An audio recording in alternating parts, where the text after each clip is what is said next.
let's prepare. I wonder if, as pick up the book, we understand what really is happening, the time we're in, and what we need to be doing. Revelation 36 tells us in that 17, and he calls it all both small and great, rich and poor, free and bond, everybody, to receive a mark in their right hand or in their heart, and that no man might, I ourselves, say that has the mark or the name of the beast or the number of his name. Again and again, the Lord has instructed our people to take their families away from the cities into the country where they can raise their own provisions. For in the future, the problem of buying and selling will be a very serious one. And I believe this. I do believe that we need to become independent of the system with our utilities, with our food, with how we care for ourselves health-wise. And we should be able to assist so that we need it. So based on that, and all our support we're told will be continued. So hospitals, pharmacies, supermarkets, and I have experience. So I know it's going to intensify and it's going to be worse. These things will be inaccessible to those who stand for Christ against the system. So now is the best time that we should become intelligent about diseases, injuries, and their treatment. Remember, however, that in the case of sickness, the cause should be ascertained. Unhealthful conditions should be changed. Wrong habits spread. Then nature will be assisted in our effort to expel impurities and to establish right conditions system. So we should not be in rebellion against God's laws and reforms and expect to receive a blessing for the use of the earth and about to speak. Okay? So it's holistic. Now, why have I chosen these 10 herbs? They're very available. You can acquire a plant in your local area. And if not, you can probably go out of parish, but I believe these things are very available. They have very good medicinal benefits. They're easy to grow and propagate, and there are numerous ways that we can spread.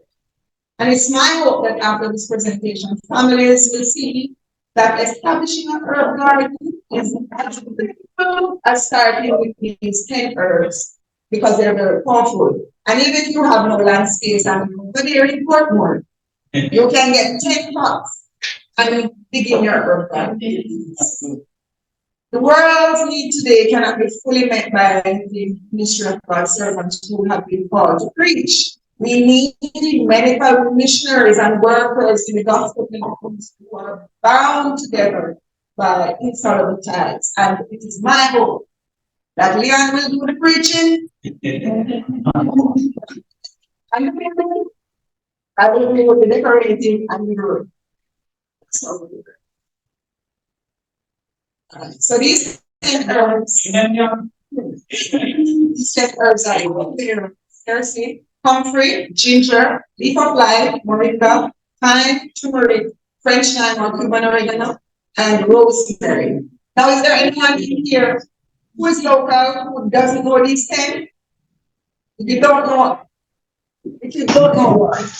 it's the 10. Comfrey.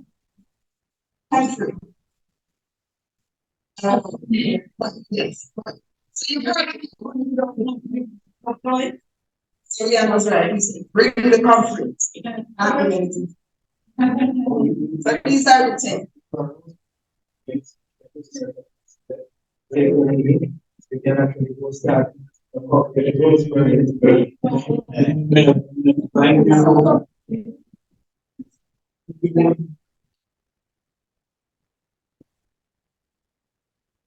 And they're actually so easy to grow.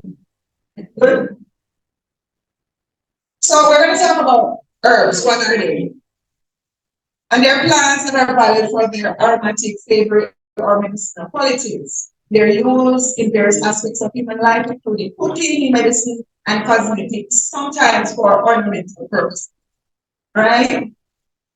They are categorized as culinary herbs, we cook with them. Medicinal herbs, use them for their therapeutic properties. Aromatic herbs, these herbs are valued for their pleasant fragrance, such as lavender, or sage. We have ornamental herbs, and they are cultivated for their decorative qualities. And thyme, lavender, oregano, not oregano, rosemary. Those I love to see them in my garden. That's their all right, so herbs are known for their versatility and they can be used fresh or dry as extracts. Their belief, I've said to have medicinal, I know they do because I have used them for a very long time about benefits from using it. And it says here for centuries, various traditional healing practices. It's important to note that while some herbs have demonstrated health benefits, the information again is not a substitute for professional medical advice. Some persons may have allergic reactions. For example, I can't use this, but you may if you can. So it's important that you. Now, what does the Bible say about herbs? It makes several references about herbs, plants, and natural elements in Genesis 1, verse 9. In the garden where God gave every herb living plant on the face of the whole earth. And in Revelation, it talks about on the side of the rivers to the tree of life. I don't know about you, but who's looking forward to that? I am. I am. I always think of that like picture. I'm going to have a country home with earth made new. And when you come up as far as you can see, there is sweet. And then when you look next to the sweet spot, you will see Julie Mango. And then, so imagine that. When you go around, there's a waterfall, and then you see the elephant sprays that mountain. Wow. You know, imagine that. And heaven is worthy. Everything is worthy. So whatever we have to do now, Lord, help me to be faithful. Help me to be that number. Okay. It's Psalm 104, because the grass grow for the cattle and herb for the service of man. Jeremiah says here to go up to Gilgal and say, "Bam, O virgin, the daughter of Egypt, in vain shalt thou eat many medicines, and thou shalt not." So the use of herbs for food, medicine, and ritual practices has been an integral part of many ancient cultures, and these references reflect the importance of plants in the biblical world. All right, I have my timekeeper keeping that point. So herbs are classified based on their botanical family or genus or species. They can be classified based on their culinary use, their flavor profile. They can be classified based on their medicinal properties, a lot of big names that I might not call. They can be classified based on their lifestyle, or the annual, biannual, perennial, their geographical region, their composition, their cultural or traditional use. So all of that we need to be aware of. There are many applications that we can use. When I was a child growing up, when we were using herbs, I knew that there was make some tea or draw some tea. So I'm so happy to find out that there are other ways that they can be applied. It's not just tea and infusions. Understand? But you can make tinctures. And this is something that we need to learn about. As I say, it's part one. Because you need to understand how are you going to keep it. For example, you know, there's a lot of controversy concerning internal use. So they're saying, I'll stick to the external, but concrete, if you touch it, you realize that it kind of hurts. So it's best to use it as a salve. So how do I do that? Or put it in an oil, how do I do that? We have to learn about this. Yes, because yes, and you might have an allergic reaction. It's spike, it has like spike. Yeah. So I usually dry it up, crush it. Right. Great fertilizer. So it's a never styles and balms. You can make poultices, you can make herbal compresses, you can make an herbal steam, you can make an herbal balm, you can make a capsule or tablets, you can make syrups. with all your herbs as applications. So you can make oils, you can make a gargle or a mouthwash, and you can use as so there are so many ways that we can. Why do this? Because there's a chemical in here. Just like how they said that, coconut oil is this one. They make million dollars. Then we Mr. Marvin, can I add to that? Because, when I first learned about this, one of the things that I really fell in love with was concrete. And a lot of people are telling me, oh, yeah, it causes liver toxicity and things like that. So I did extensive research on concrete alone. And I only found two articles that they tied concrete deaths to. And one of them was an old lady, an elderly, and she drank concrete tea 10 cups per day. No. So of course, I think that's too much, is that. And another one, they were giving lab rats concrete 10 times the dose of their weight. Of course, they're going to develop the toxicity. They were looking at concrete actually helps with cancer. And so when FDA and big pharma, notices herbs as anti-cancer, they're going to zone in and they're going to put out that it's bad for you. I know personally people, I take concrete internally. I know people who take concrete internally, but no problem. But again, the dosage is what you need to keep in mind because we are absolutely wise and knowledgeable, and flexible in using functionalities. That's right.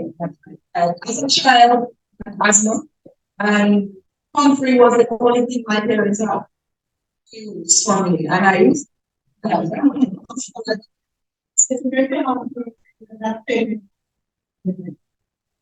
Exactly. The free tea was tea. I mean, it was pointing and here in Jamaica. Every herb's tea, right? Yeah.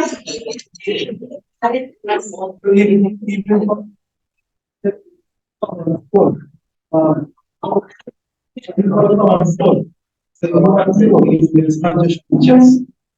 can go completely or and they're so potent that usually in concrete and vermine, the potency is such that women who are pregnant should not be able to Yeah. don't do bind. But I don't bind.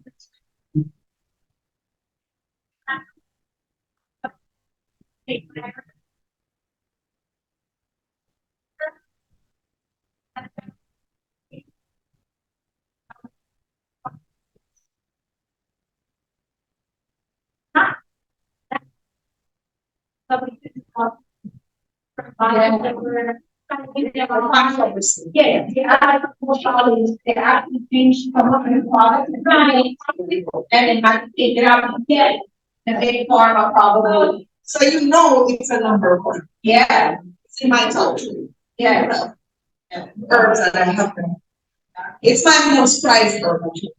Amen. Yes, because I know it's what saved me as a child. I know it's not so available, though it's still available, but it used to be so widespread. And I'm seeing it. Yeah.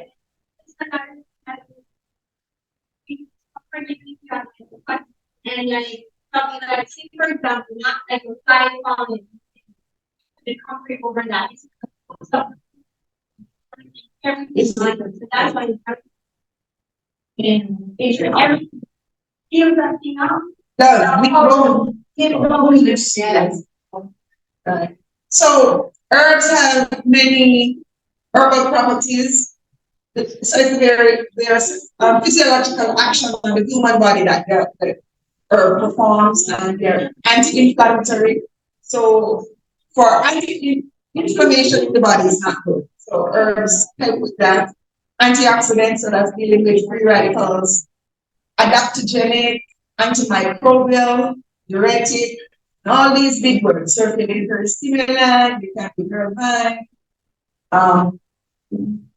What else there are?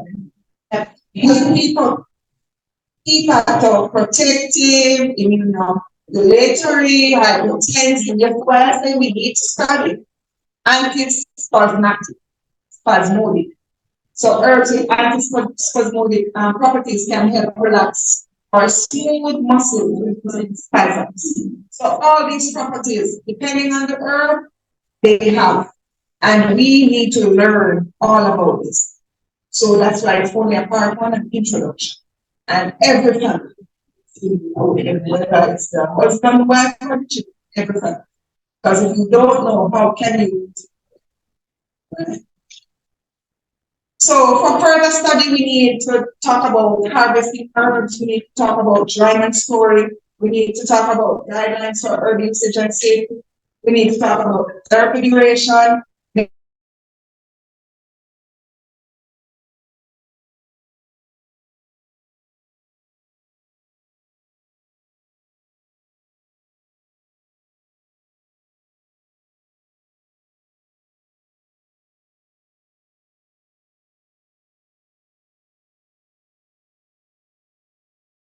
It's one of my favorite.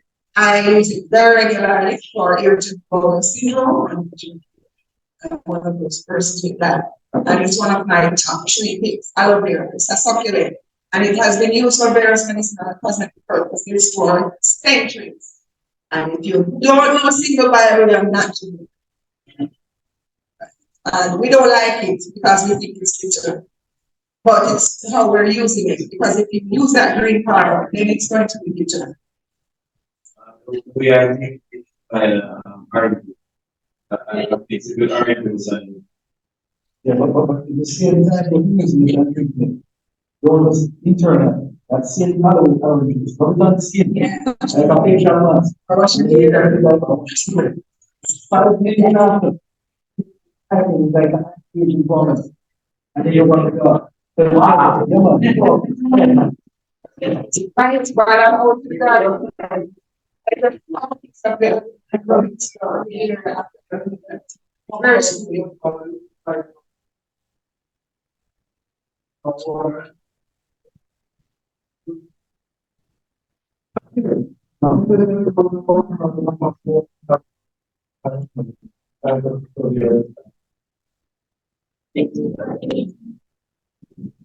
it's very good. Yes, and because it also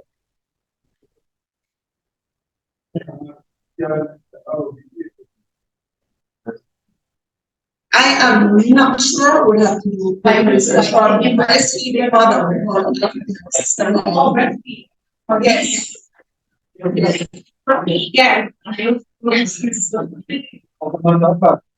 If you want to have baby, if you put that the month. So you want to get the baby, one needs to take in all these things when goes in.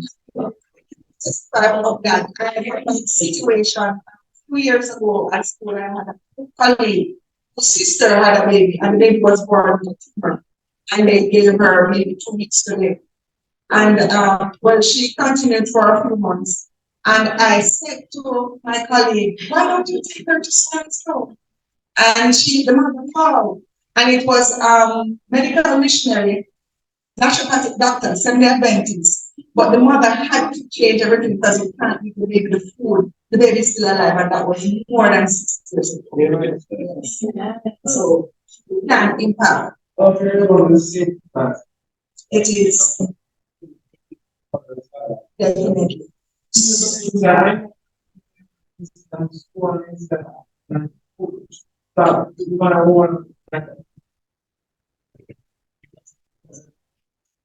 Yes, yes. Everyone can do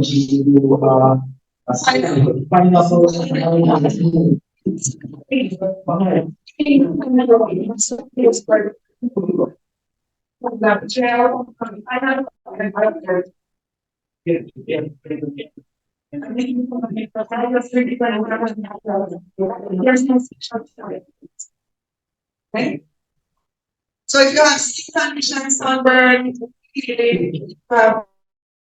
inflammatory skin conditions such as eczema or psoriasis. If you have arthritis, aloe vera is good for that, for digestive health, constipation, oral health, gingivitis and oral health, or diabetes management, aloe vera for that. So these are some of the elements. Colon cleansing, cerebral bowel syndrome, I can tell you 100% that's true. Piles for diabetes control, cancer treatment, immune functions, skin ailments, burns, wounds, washing hair, enhancing beauty, acne. That's aloe vera. Now, this part, growing aloe vera. Once you have a plant that has an offset, so that's like a little baby at the foot of the plant there, you can just remove that baby, offset, and you can get a pot that has some good soil in here, make sure there's drainage. And if you want, you can let the offset dry out for a day or two at the tip because it's succulent, so it will rot easily. And then you place it in that dirt, just mist, and in no time at all, that aloe vera plant is ready for transplant. All right? So it's very easy to grow. If you don't have a plant and you just have a leaf, you can set that leaf and it will grow from that. It's very important that we learn to be independent with our mindset. So I'm not actually sending you to buy or say, come and buy from me. You should only get one and have your own. Okay, so when you cut it, is there a way to cut it together? Once you have that, yes. I take the leaf, the one that is closest to me when I'm using it. And sometimes I don't take all of those. Because it might be a very big one, I don't eat so much, so I just take a piece. And then it close up and I can use that leaf again another day. All right, so aloe vera, my top three. Thirsty or bitter lemon. And we know this one because it's associated with Wednesday, wash out. When you're going to school, you have to get thirsty. I like it, but I know it's good. And I actually have an experience with it with one of my sons, along with the garlic. Garlic is not on this because I told you the reasons I chose it. And I've been trying to grow garlic in Jamaica for 3 years and I've not been successful. So I just use chives as my garlic.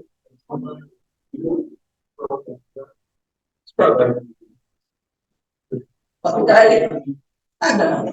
It's not the sprouting and it's not growing the green part. It's getting the growth. Maybe where I am, it's too hot.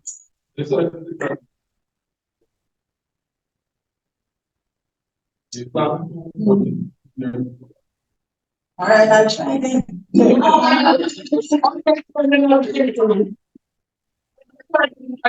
Florida. I'm saying Jamaica and Florida temperature is similar. Yes. Yes, I've been to the chat, so just, but I'm gonna try it because you said 2 years now, so I'm gonna try it for a long time. But that's double the time it takes up in the bowl.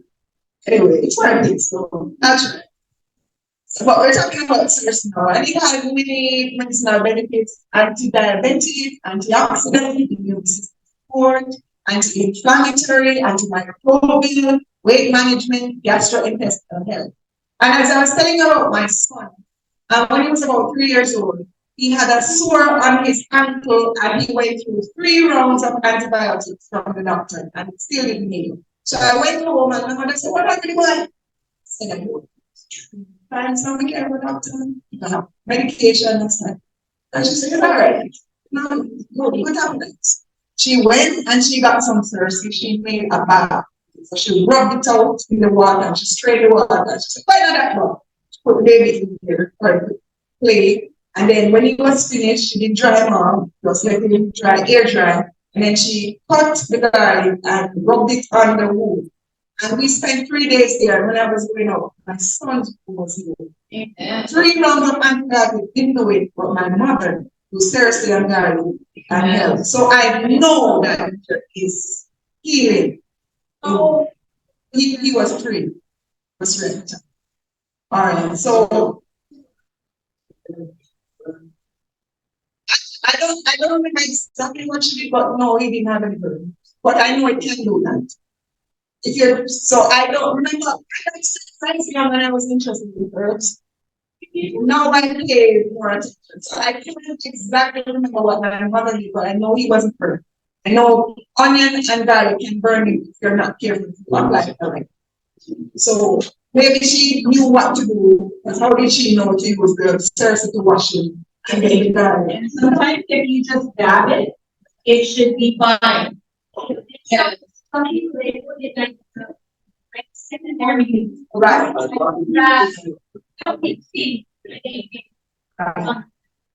But I would recommend the oils or stuff.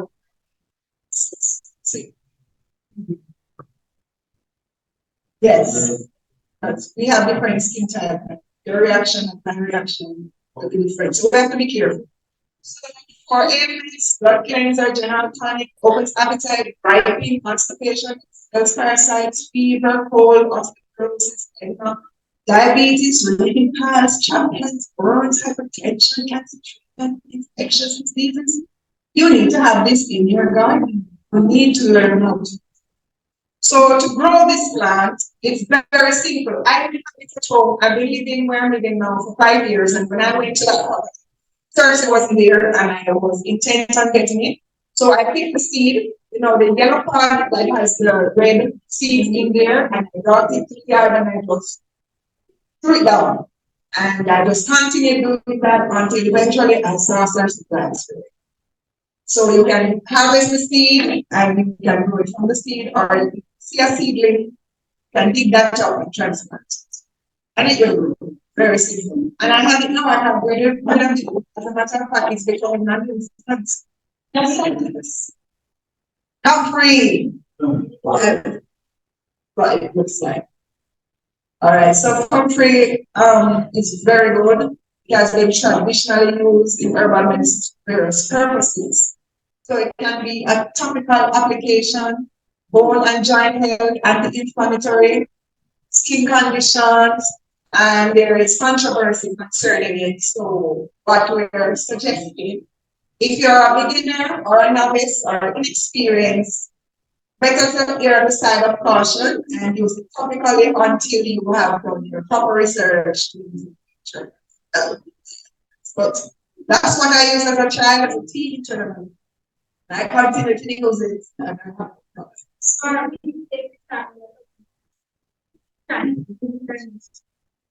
Okay. As I said, you have to educate yourself and get specific medical advice before doing anything from what I'm saying to you. I'm just offering comfort without authority. So for wound healing, musculoskeletal health, skin conditions, and how do you prepare it? Because of the controversy, there's the ointment, there's the poultice, there's the infused oil, right? And look at this.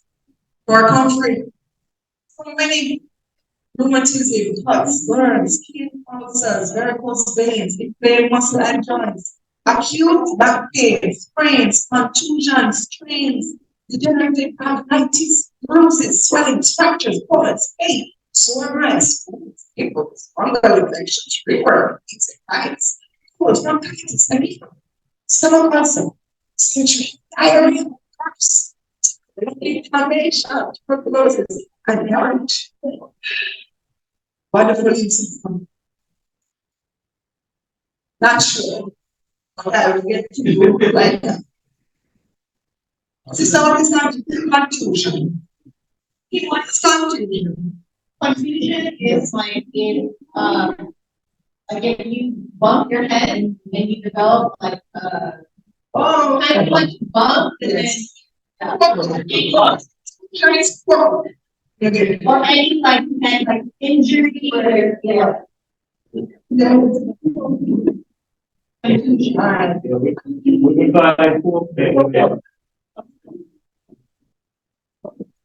So it's both.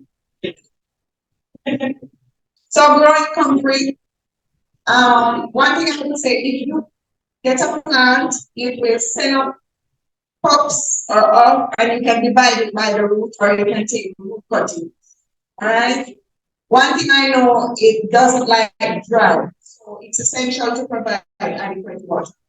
Because that's how I lost my person. Yes, with morning progress.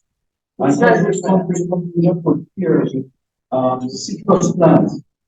So if you are planting like your own trees, your own trees, concrete goes way with it. So one of the best natural fertilizers that you can find. But organic farming, I'm sure we'll hear about that later. So what the concrete was, things done a very tackle. Nitrogen. So it pulls stuff from down here. Concrete was what we should. That's why it's so good. It pulls from the source and it distributes those around. So you can do no land not just fumes from the fertilizer needs. You can just pick some leaves, crush them, blend them up, spread it in your garden. Yes, very good. But if you want something to have a bucket, a sea bucket, put some concrete leaves in, fill it with water, cover it for about 2 weeks. Make sure that you are prepared to open it. But as it is smiling, when you open that thing, that's more than fertilizer. But that's all natural. Yes, ma'am, the green leaf, but the green leaf is first of all put in water, and leave it to ferment for a couple of weeks. And when you're ready, you just take that out like a small container, apply that and fertilizer. So when you do that, you're like, Yeah, ma'am. everything that you go, kind of be very over. So we look at the and our schedule and time and so on. Even your clothes.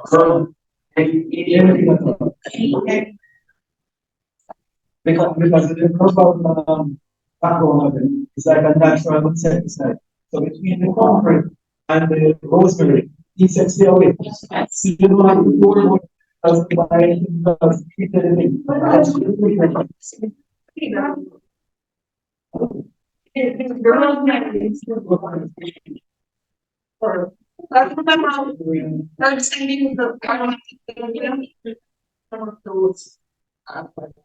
So our next one is leaf of life. And everybody knows leaf of life, right? I love it. It's really potent. I love it too. And it grows so easily. I'm gonna tell you how to grow it later on. You can just put this on the ground. So, okay. Yeah, so there are two types depending, so you need to know which one it is using, but it's safe.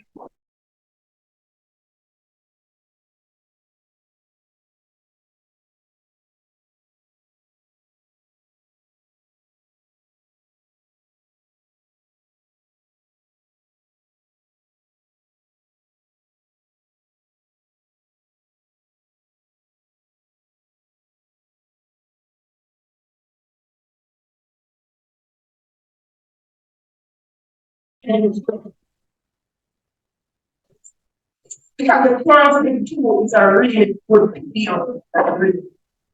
So if you have a viral infection, bacterial infection, typhoid fever, ulcer, jaundice, psychosis, so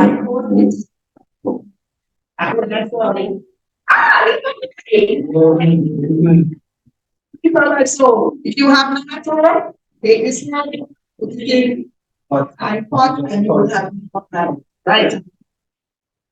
And it's fun. I think because the flowers. Oh, if you wait, yes, it flowers. As children, we didn't have all these manufactured toys. We used to take the yellow and some like pop them. You know, those methods of bottles and boxes. Yeah, so when I saw this, that is which was psychosis, I was like, wow, that's so good. Because more and more we have mental health skills coming up. Fever results, allergies, I have a lot of allergies, hypersensitivity, I'm very sensitive. Broken bones, pains of every kind, headache, hypertension, diabetes. So leaf of life all the way, and so easy to grow. That's new plants growing from a leaf. right? So to grow it for life, as I said, just get a piece of the plant and dash it over there. It will grow. Just make sure it touches exactly, and it will just sprout because of the humidity that we've created, and it will grow. Right? Next one is time. I love time. It's so aromatic. I love the fact that it's ornamental because you can do a two-period. So we associate time with king, but it is very good for medicinal use because it's an antimicrobial, it's antioxidant, it's anti-inflammatory, respiratory health, cough suppressant, digestive aid, skin health, antispasmodic, time all the way. So if you have an ailment, you can use time for oral issues. You can use it as a mouthwash or toothpaste. You have varicose veins, acne, rashes, skin injury, cuts, burns, sores, light, cramps, scabies, acne, foot, diarrhea, stomach problems, kidney stones, bronchitis, laryngitis, and you can also use it to restore appetite. I know it's very potent because I've heard of women who want to bring on their labor and just, but it's not recommended, but they've done it. I've known people who have done it. Yes, it can cause abortion. So it's potent and we have to be careful when we use it. So what that means is that even if you're not using it for treating something, for people who are pregnant, try to reduce the amount of time using the food. Yes. I know it's very good for the laryngitis. For that. That's right. One thing about growing time is some persons have a problem in catching it because you can grow it from seeds, which I have done. And right here is the areas where I have seeds. Just when you look into those scotch seeds, yes, I use their time and the cake. Another time though, the time is the time to grow.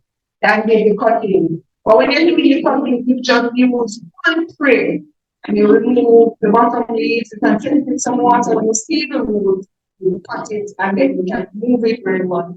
About if you want to keep it in the pot, like it's here, I love this, or if you want to put it in the ground. I know it likes water and full sun for it to thrive.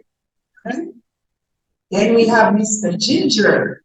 I love ginger too. We associate it with cooking, but it can be used for medicinal, digestive health, anti-inflammatory, colds, flus, menstrual pain, arthritis, pain relief, antioxidant, immune system, respiratory, blood sugar regulation. And we Jamaicans know good old boss gas. Every time we think about it, so so for ailments, exhaustion, so it's a PPO, cramps, yes, and menstrual pains and cramps, so we use it, nausea, so fever, digestive problem, indigestion, bloating, flatulence, gas, diarrhea, griping, appetite loss, low blood sugar, headache, lungs, joint, pulse, food business, toothache, burning sickness, motion sickness, fever. Get ginger, learn how to use it, grow it. And it's easy to grow too, because it doesn't need the rhizome, and you can set it and you will see eyes popping up on the plant hill, and it will grow in 8 months. You have ginger. And what I love about it is that you don't have to plant that in it, because when you reap it, it keeps on coming back up. Something is left down here, so I love that about it. Yes. One mention also that one track very realistic and use the food very. And I've heard of first the knees were so big and they could walk, and by applying poultice, ginger poultice, it really works. Brought them back to walking. No, yes. All right, moringa. Now, this is my number one. Moringa is my number one, and it's my number one because I use it regularly, and because you're getting a double whammy. It's good for medicinal, but it's also good as food. So you have a moringa tree, you also have food there because the green pods, I know people eat them, and the leaves can be still like calorie. So that's great. If you just do a search online, moringa, it's like, oh, that's and it's so easy to grow. So I remember the first time I was introduced to it, about 15 years ago. I didn't know what it was and I didn't trust it, but I'm thinking, if I had known then, understand? So it's really good nutritional, antimicrobial, rich in nutrients, protein, antioxidant, and I have to tell you this. Green moringa leaves and dry moringa leaves. Dry is more potent except for the vitamin C. So if you're using the green moringa leaves, it's 7 times the vitamin C of orange, but when it's dry, it's only half times the vitamin C of orange. But look at this. 4 times the vitamin C of carrots if it's green, 10 times the vitamin A, sorry, of carrots, if it's dry. 4 times the calcium of milk, 20 times the calcium of milk, 2 times the protein of yogurt. Where's yogurt? 9 times the protein of yogurt. 3 times the potassium of banana, 15 times. So it just keeps going up. And when dried, so can you imagine if you didn't have the plant at home, or if you had to reap it and you dried it, it would just increase the potency. So you didn't have to use as much. So this is a tree that we all need to have, and it's easy to grow. Yes. It's easy to grow. Yes, and you can get pods and all of that. And then you can cut it back and it's spring. So if you don't have land, you can put it in a pot, and when you reap that, cut it back and it springs up again, cut it back and it springs up. So it's so beneficial. Yes, so beneficial. All of the benefits that it has there. So if you have stomach problem, ulcer, viral infection, asthma, inflammation, bacterial infection, anemia, this is what I use it for. In skin infection, sores, diarrhea, and worms. I suffer from anemia. I also, because I'm having perimenopause problems, I have to learn to do it. We call it energy drop to zero. So we have a tonic that we divide, and moringa is the main ingredients in here. And within 2 hours, I'm back. So if my energy goes to zero. So it's extremely good. The leaves can be used. He says I have to tell you what the tonic is. All right. So I use grape juice and I put it in here. Moringa, he has to tell you, remind me, because he's the one who makes it. Moringa. The leaves, the leaves. Green moringa, spinach, and spinach meal. Yes. So that's what we common. Yes. And then with grape juice, what is grape juice? So that's a nice piece. And then you have molasses. black molasses and little bits. And so lemon or citrus. Lemon is carrot. And first, right. Right. So for the first time in the year, almost again, as it tasted so good. Because when I tasted it, I'm saying to myself that apart from the chocolate, it builds your iron and gets you back up. But she's like, iron is low. She's like, so when I made that goal, when I took it the first time, I'm like, and then her responsiveness out. And I said to myself, but the only 2 things that we miss, quite possibly like a regular drink that we can use in the family. Probably some coconut water and a little bit of beetroot. So if you were add a little bit of beetroot and coconut water, and you get a few in a week, good. Yes. Come on. It is so good. One of these questions because I will think back. Well, to be honest with you, I don't know which one I know is a white flour with the yellow, and we use the younger one. I want that stuff some looks like common. Yes. And you can figure out. That's not coming. The leaves of the moringa, the flowers, the roots, the seeds, the pods, all can be used. I don't use the seeds though because I I have a bad reaction to it. It actually puts me down. So amazing that I take a feed and I have to go to my bed. Right. And when I wake up and I pick it up my bed, I take a leaf and I'm home. So you have to experiment that for yourself. So growing moringa is easy. You just get the seed pod, dry seed, in a pot, it will grow, or you take a contain, put it in some dirt, it will grow. It will. Rosemary, love this one. It's so aromatic, but again, it's good for cooking, so flavorful, and it has all these uses. Antioxidant, anti-inflammatory, memory, digestive health, and hair and scalp health. Because ladies, I know some ladies who don't like the silver hair, and so they use the rosemary to darken their hair. And it works. It's just that I I can't remember that. So I don't use it for that, but I love it. Here's my topiary that I was telling you about. It's not mine, but I like seeing like this. And it's good for rheumatic aches, muscular aches, sprains, edema, sore throat, halitosis, gray hair, tetanus, colic, gas, nausea, fever, cough, digestion, mental disturbance. So good. Memory improvement, nervous headache, cancer prevention, dandruff, premature baldness, back pain, and strengthening. Is it wonderful? It's beautiful and it smells good. So rosemary. To grow rosemary, you take, I don't know about seeds. I don't see any seeds here, but I know you can take a cutting. And I know it's a plant that you can have for years. And you just take a piece of the tip, not the bark part, still looking one, and remove the leaves. You can set it in some water and wait for roots, and then you plant it in a pot. When that is set, or you can use it. It's very simple.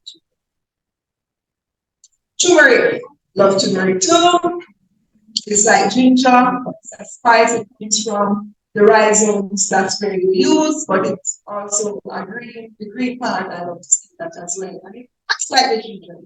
If you grow this, something is always down here. It comes back. It keeps coming back up. It keeps moving. It's good for anti-inflammatory properties, antioxidant, joint health, digestive health, heart health, brain health, and a potential cancer prevention. I think it's good at potential. But you know, so we are in studies. All right, so it's versatile and it can be used for culinary and other peripheral that comes from it. And it has a lot of helps, a natural remedy, improves digestion, detoxification, heart health, as I said before, purifies blood, coughs and colds, skin health. Look at this. All of these. Jaundice, gallstone, itis, worms, cancer, gas, constipation, ulcer, indigestion, diarrhea, irritable bowel syndrome, cancer, headache, cold, sinuses, asthma, edema, gout, arthritis, poor circulation, high blood pressure. It's fabulous. High cholesterol, yeast infection, bacterial, thick vein. Remember that diabetes, pancreatitis, lupus, rashes, skin fungus, flame, and radiation. So growing turmeric, you just get the rhizome again. You can set it to have the eye send of the plant, and then you can put it where you want it to go out in the pot. And it will grow and it will keep coming back. All right. Cuban oregano or French thyme. This is one of my number ones too. In my top three. I have about 6 top three. Yes, but I love it. And this is one I didn't have at home either, but I brought it in. I found it somewhere else and I brought a leaf. I have it here now, given the problems, but I love it. All right, so it's so easy to catch brand soup. For culinary use, it's lovely soup. And rice, stews, and all of that. So wonderful. So anti-inflammatory, respiratory, antimicrobial, antibacterial, digestive, skin, antioxidant, diabetes management, look at how many things this helps. Skin digestion, gas, flatulence, smoking, halitosis. I don't know what that means. Anorexia. Is that the disease that people eat that for colds, fever, flu, hiccup? malaria, throat infection, nasal infection, headache, bronchitis, insect bite, lactation, breast milk production, cancer, diabetes, epilepsy, allergic reaction, diagnosis, asthma, convulsion, edema, arthritis, diarrhea, gastroenteritis, toothache, earache, boils, skin allergy, oral throat, wound, sore, hospital bite, burns, vaginal. Well, we need to things that plants can use. The whole thing of us are actually practicing that. For ourselves, but do we need someone we need to start using them, we can do information and not put it. For example, the app of the French time. Simply eating up the leaves, you know, just get them to practice directly, yes, and you deal with her and you speak to you. Exactly. Um, I can, it's not because if I only had to choose one, it would be difficult, but it would be the French time and the Morning. The French time because I have a son who has asthmatic problem still, and this is the number one thing. So it's excellent, and we really need to, as she says, start using these things. And I'm saying, here are 10 simple herbs that you need to grow and you need to learn how to use them, and you need to start being independent of this thing when it comes to startup and going to pharmacy. All right? You just need a leaf when it's the root here. So it's very easy to grow, almost like the leaf of life. So easy. And it will keep the there. So remember, God has called herbs for the needs of man. We understand the nature of these roots and herbs and make a right use of them. There would not be a necessity of running to the doctor. And people would be much better health than they are today. There are so many simple remedies, as Sarah says, we need to learn to use them. There are simple herbs and fruits that every family may use for themselves and need not call the physician any sooner than they call a lawyer. We don't have a lawyer for our family, so understand. We go to God in prayer when that is concerned. I understand that sometimes, yes, you might need a lawyer for whatever transaction, but definitely we want to be independent. The doctor is at least the pharmacy. And so I'm encouraging you. And my advice is that there are some books on the outside.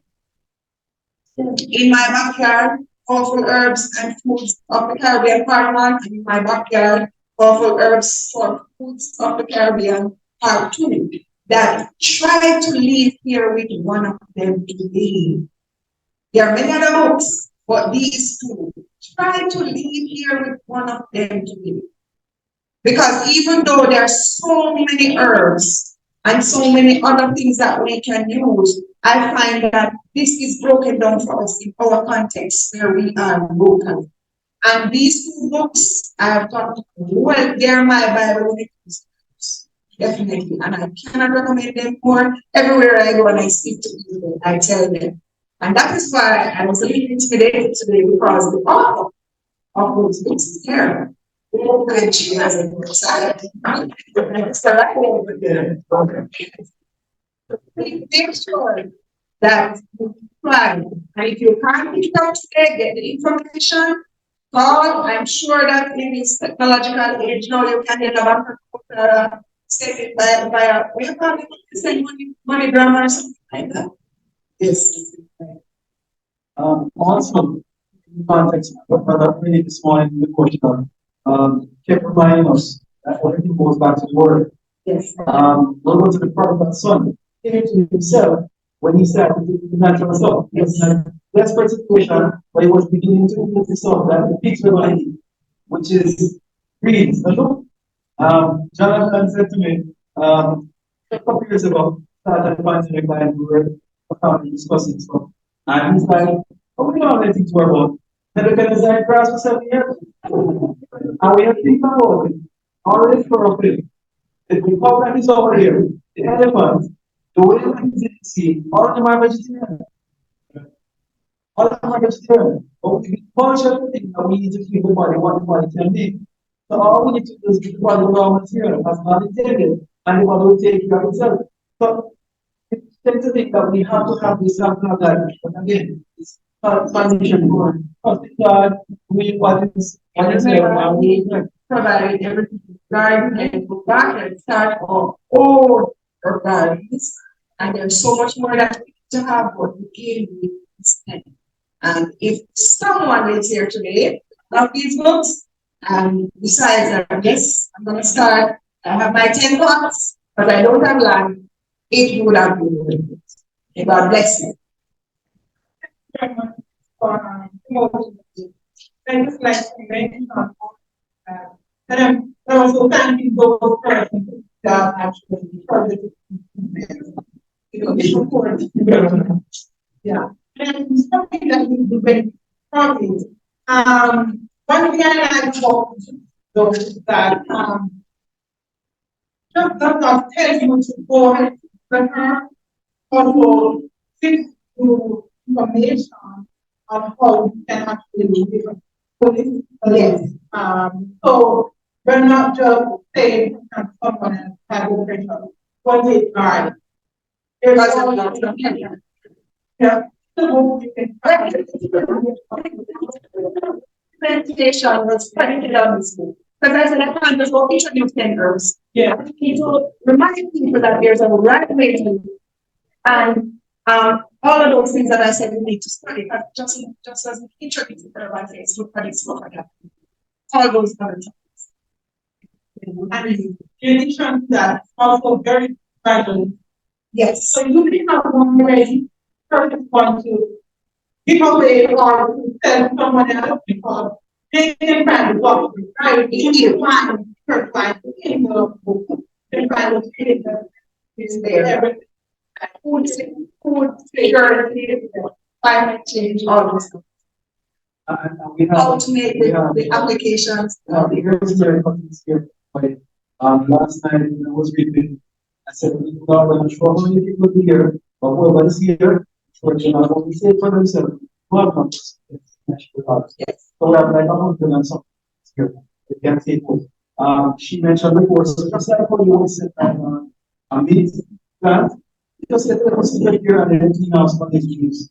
So it is, and just take it. Our sensitive water, and aromatic, for my students who are preparing for exams, I will say to them, herbs. Yes, because remember, memory. Yeah, it's going to help for the plant have the most.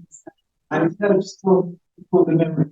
What the most it does, because the aromatics, if you send the aloe vera, to have aroma and here. So, focus. Yes. So I want to thank you so much for giving me this opportunity. And as I said, it's part one, part two next year or the following year. But whenever it is, let us wherever we are. Remember, we're all called at this time to be missionaries. Come on, people, beginners, and be a friend. Thank you.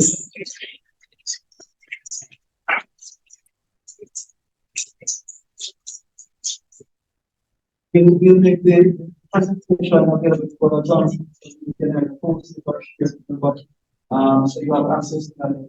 And of course, as Sister Pete said, natural way, when these has been online. We have to wait until we physically beside each other, which can continue to share.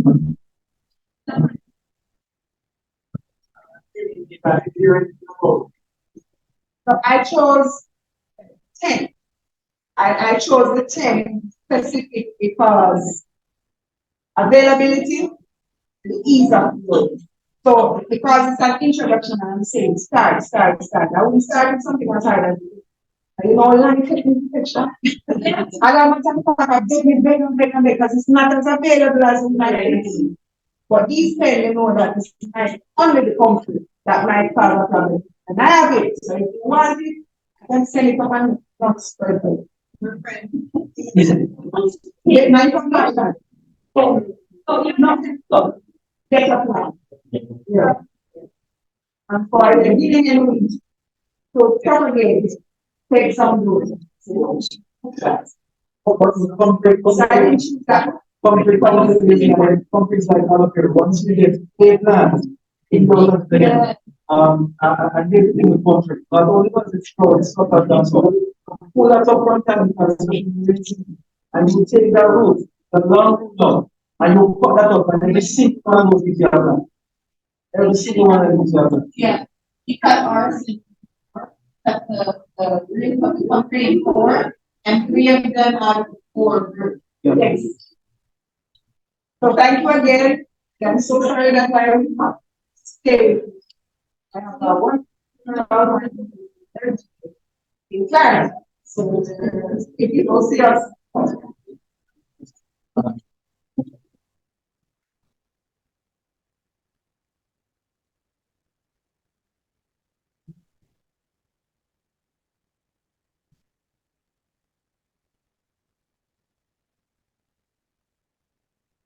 Thank you, Marvette. All right. Good morning, good morning, good morning. Morning. Students on last minute. These things really provide up. But so far the day is off to a good start. Amen. So this is our last day. This is our last day at the summit. And I just at this juncture would like to extend thanks to everyone because this was not my effort alone. Everybody who contributed to making this successful at this juncture. I like to say thanks. It took a lot of work and putting things together, and it was a learning curve, and it is still a learning curve. But just talking to Mr. Sinclair, he says that you have learned enough to know what not to do the next time, and the next time, and the next time, and the next time. And a real lovely person. I really like him, I like his mannerisms, and he's always willing to offer gems and so on. He's been very helpful this entire, very, very helpful, and I really appreciate it. And I appreciate the entire team for coming, for your sacrifice of being here, and the team local. Really appreciate your efforts, your help, calls, encouragements, your driving.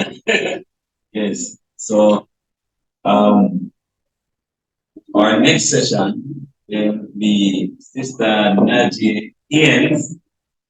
It was Brian and Najee in the advertisements, but it seems like Sister Ian has the fervor more for the organic agriculture.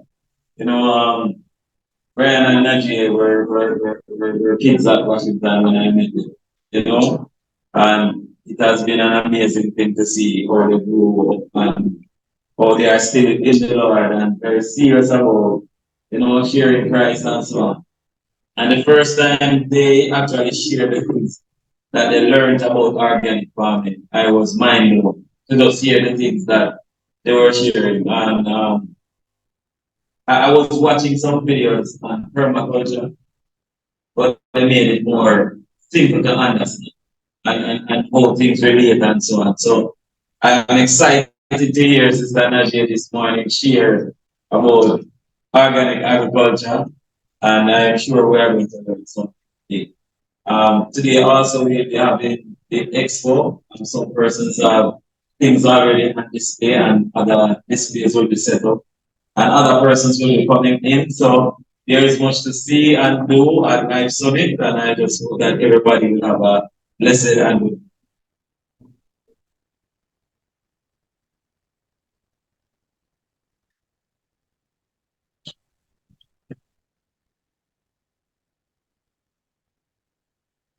Oh yes.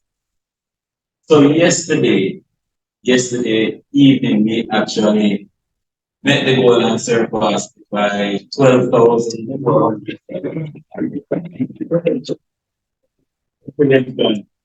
And that is one is very cool. But back then, they were analysts will come together to meet it. So we are very good. Yeah? Yes, I have to get some rest and then I definitely have to get some rest. So have a blessed day. And Sister Nigeria, without any further.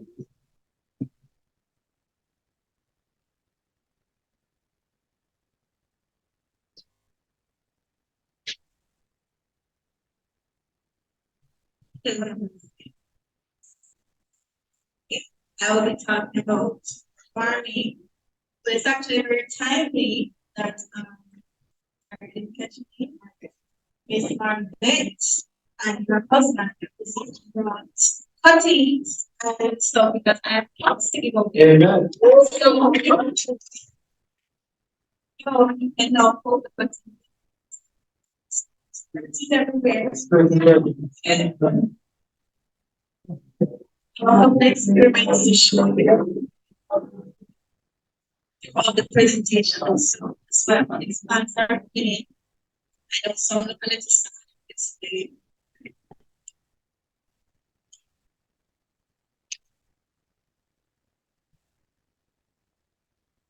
how is everybody enjoying the day so far? Been a blessing? From two. Can I hear that? From two. Praise God. Praise God. Okay, let's read a word of prayer. If we can, please.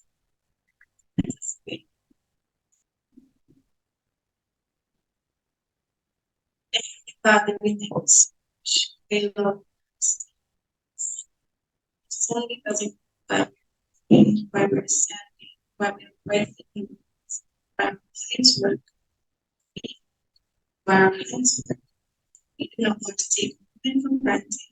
So we thank you for allowing us that we will strengthen and come my words, but let your law, your statutes shine through what I have to say.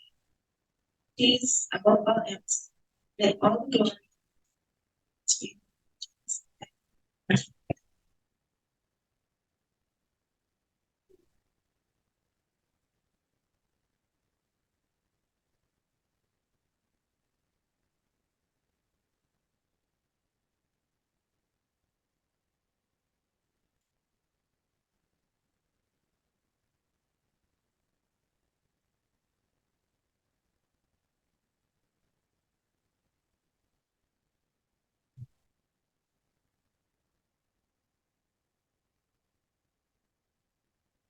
And there's pots, ways to have the pots over here. I don't know if we're gonna count everybody and then divide it evenly, but or you just go and take and different service. So there's pots here. Afterwards, you can eat. All right. So we're gonna be talking today. Hopefully, a more practical way to work because I know, at least for me, my first experience with it, we had a plot of land or a little portion. And I came from America with us. I did not I did not stop to think, okay, what foods in Jamaica, okay, what soil. I remember my husband can tell you I got 50 seed trays with 72 holes. I killed every single one of them with the most random seeds you can think of. Beetroots, carrots, beets, artichokes, stuff out there. And I just planted them. Many of them big. Put them on the ground, don't get them. Nothing. Good, nothing. Some died by fungus, some molded, but I think the only thing that came was cucumbers. Because they were versatile, very resilient, I should say. And you know, that was the experience that made me say, God, you said, fortunately, it's in farming. Here I am, I got my feet, and here most of them waste. I do it wrong. It goes to top see, you will see the main word she says are study, study, study, study, study it out, study the best methods, study what you need to study. You know, I thought I was gonna take up my feet, working ground and stuff, but it wasn't simple. And it teaches us that in whatever aspect of life God leads us in, character building That shows it. One of the best ways of building character is to, I see, it's to study to show yourself. It's the one, right? A workman, rightly dividing purpose. So anyway, without further ado, we're gonna start this.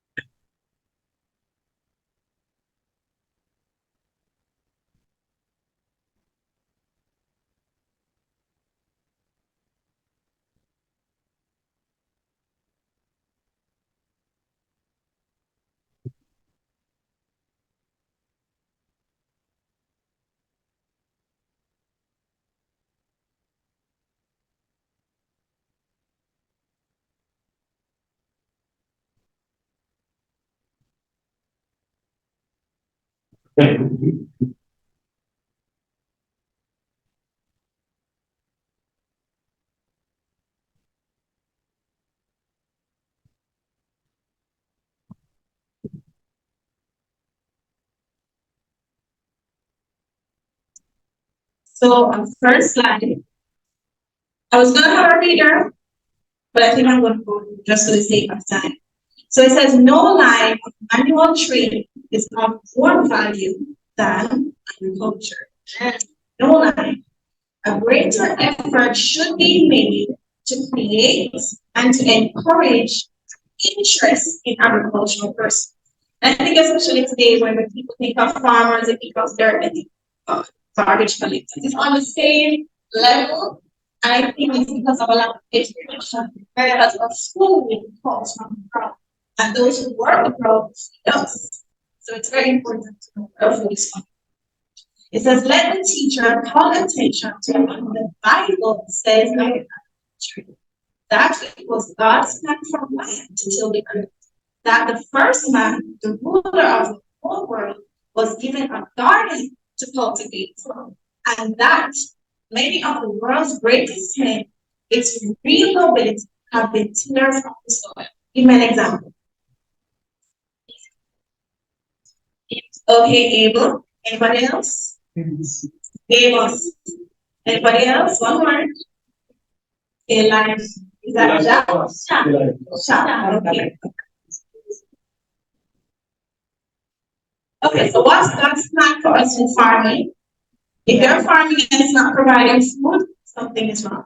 The first thing is it must provide industry, a source of employment. Because the point of country living is to be able to work, earn the money, and be able to be independent, right? So it must provide some form of employment, hopefully not just for you, but for other people as well. You know, I think this morning we were doing in class, it's gentleman, one foot was broken, and he was asking for money. And I think many of us wish we had a large business or something. But you know, come work. I don't know if it's just because you might give them money today, but what about tomorrow? What about their families? And that's why it's important to teach them how to fish, teach them how to fish. And if we had industry where we could say, come, work for me, they could then take care of themselves, their family, and be blessed through the ministry of whatever they need. Right? It also gives us an opportunity for good stewardship. Because trust me, as my dear sister Margaret said at the beginning, it's a lot of work. When you're trying to catch something that doesn't want to catch, it teaches you patience, teaches you how to care. Waking up in the morning to water your plants before the sun comes up, it's a lot of responsibility, and it teaches us. It also brings us in direct contact with nature consistent, which is what God wants us, right? So how does the ideal farm look? We're getting into the meat, because this is where I think the different opinions come in. Okay? All right, so I'm gonna look.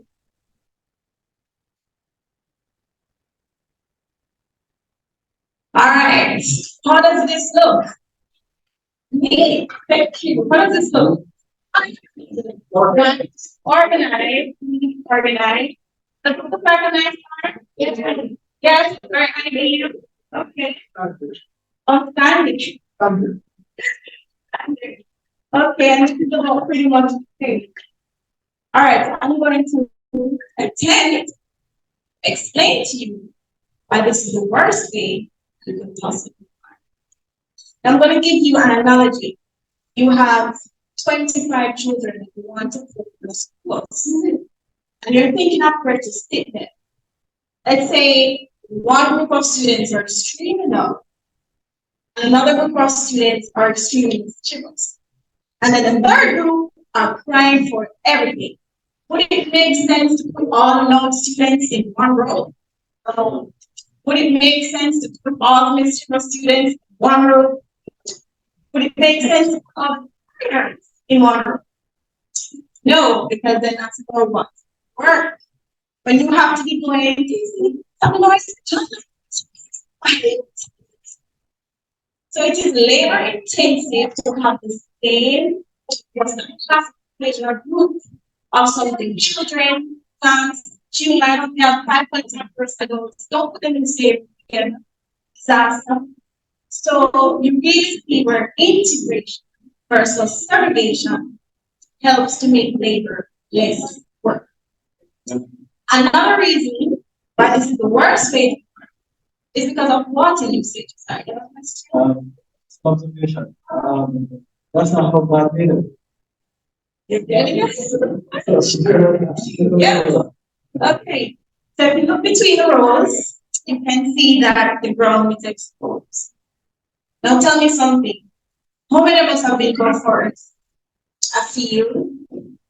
How many of you see naturally that the soil is exposed? No. The soil is always covered. As a matter of fact, driving up here, you look out the windows, the mountains you see. No ground. Unless something is dying, right? So the ground is always covered. Right. When the ground is not covered and the sun comes up, all that water evaporates, the soil becomes dry, the roots are struggling, and guess what happens? You have to water more and water more, put in your irrigation system, maximally, and water and water and water again, labor intensive and a lot of money. Now tell me something. If a flood was supposed to come through here, what would happen? A fire, what would happen? Okay. What other disasters? Hurricane. We don't have to. This is climate change. This is climate change. Yes, okay, that is climate change. Okay, so massive crop loss. If you have any natural disaster, flood, fire, hurricane, my dear friend, tornado, whatever it is, it will all. And especially when you have vegetables. Vegetables are shallow in plants. When you look at a tree goes very deep and very wide. Vegetables, you can pick that up with your hand. And it comes all right. That's because the roots are very shallow. So when you have a natural disaster, water coming in, even if there's it's gonna be complete. All right, so when you look at soil degradation, nutrient loss. Because the sun is constantly coming up, constantly burning up the soil, guess what's happening? All those little critters and earthworms that like to be at the surface will go down and down, and eventually they will die. Because the nutrients for them is not found. So when the sun is constantly burning the top of the soil, all the microorganisms run away and eventually die. Then what happens? You need to use fertilizer. Because then the microbes are not there to, as they say, it's just one long journey of taking you in the wrong direction. You have a question? What happens in this picture is that if you have a disease outbreak, if you have a disease outbreak, the entire field is gone. What does that look mean? No. So as the next one said, more crops, disease and pests. If you have a pest outbreak, what can you do? Carbon organic, you spray for your neighbor's sprays, and then that spray is carried over. Or there's kids on the neighbor's farm and somebody can on yours. I'm sorry, it's not. Everything's not. And then the worst part, pests are very, very resilient. So even if you clean out all those crops, even if you clean up all those crops, the pests are going to remain. They lay eggs, their larvae, their sperm. So what's going to happen is that the next time you're not there, what's going to happen? The same pests are going to do what? Rise up back again, and they're going to eat the plants. Okay, so let's look at it quicker. They need constant intervention, pesticides, fungicides, herbicides, fertilizers, and etc. And hence why sometimes I breaks my heart when I get there and I see the farmers walking in the morning. And like, oh, I just come back with why it's a work. You know why it's hard? You know why weeding is hard? Because the ground is so compacted. So when you bend down with your machine to go bam bam, you hit together so pretty fast. Because the ground is not. You are supposed to be able to bend down, pick up the weeds and everything. I mean the entire root system. You're supposed to kind of walk and drag up those vines and it comes up super easy. You're not supposed to attempt to pick up the weed and it pops. And that's what ends up happening. And you know what it reminds me of? The soil of our hearts. When God tries to rid us of sin, He tries to uproot it and uproot perhaps. And so the root of sin is still there because we're not stubborn. Our hearts are hard. And guess what makes God soft? Mulch, dead material, decaying material. The same way God died, so our souls can be sensitive to His bleeding, sensitive to bleeding with all that dead leaves, dead matter breaking down. The skull will be tough, hard. It needs the dead material as much as Christ, right? And it's blood that will shed for us. So when you look at this, water pollution, because when you spray with the fertilizer and the herbicides and then the rain comes, all that washes away, and that's what I'm going to show you in the experiments a little bit from that. Okay? All right, so what kind of farm is this, good or bad? Okay. Now, is it just my words, or does the Bible and Spirit of prophecy support what is being said? It's not about our wisdom, it's about what God wants us. So let's read this. And God said, let the earth bring forth grass, the herb yielding seed, and the fruit tree yielding fruit after his kind, whose seed is himself upon the earth. And it was so. Now I'm going to read this one. It's a bit long, but pay attention. The rigid precision which we have mentioned as being a disagreeable feature of so many things is not in accordance with the great plan of nature.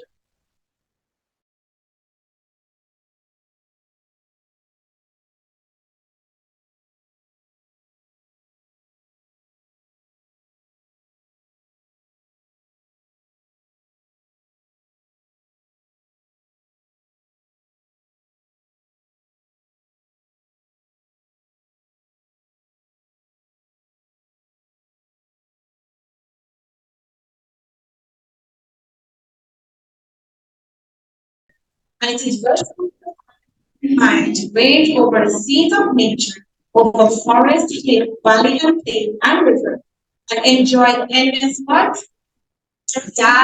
Diversity of form and color, and the beauty with which trees, shrubs, and flowers are grouped in nature's garden. How many of us have taken a walk outside through the roads that they have? How many of us have seen the same species just growing together? No. Outside, they have Ixora, they have Palladiums, they have Spider-Man, everything is put together. And I can tell you one thing, if I grab a maintenance worker here and ask them what they have to maintain these beds, I would probably hear that they have to trim all the tops, keep meat, but I'm sure I won't hear I have to fertilize, I have to water, because these plants work very well when they are together. Right? There is a relationship that happens between multiple different species, just like a forest, and they take care of one another. And it makes sense because adults, most times, if you meet someone that's extremely like you, You might, have participation, but you won't live well together. But when you have opposites, same beliefs, same core beliefs, but opposite in nature, you get along a lot better, right?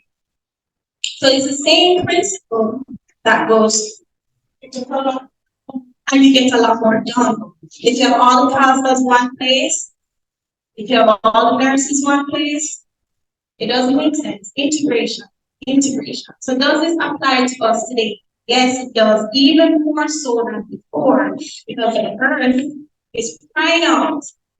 If you drive past most farms, you will see how the way of farming is really, really causing a lot of people, especially young people, to not want to be interested in farming. Because what's in here is hard work. It's hard. Sun hard. When you see the farmers starting them 6, but I mean, they are. But at the same time, there's farmers and people, so I want to get a nice cross, a nice price.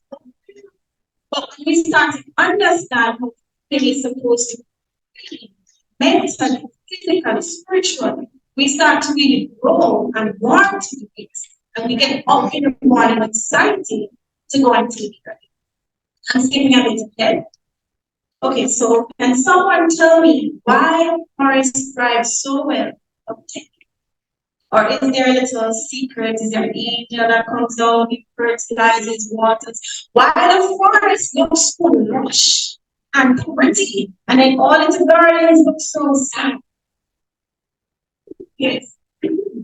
I'm thinking, okay, all those leaves from the trees fall on the ground today, and then cover and layer the ground so it keeps once. So the plants and the trees always have water, and not just that. When leaves break down, it provides nutrients for the soil. So just everything was supposed to wash and Yes, and then this was filtered through. Yes. Yes. So forest thrive. Yes. Oh, sorry. Oh. Yes.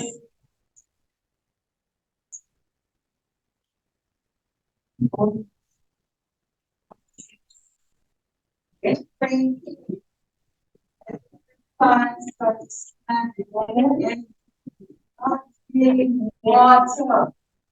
and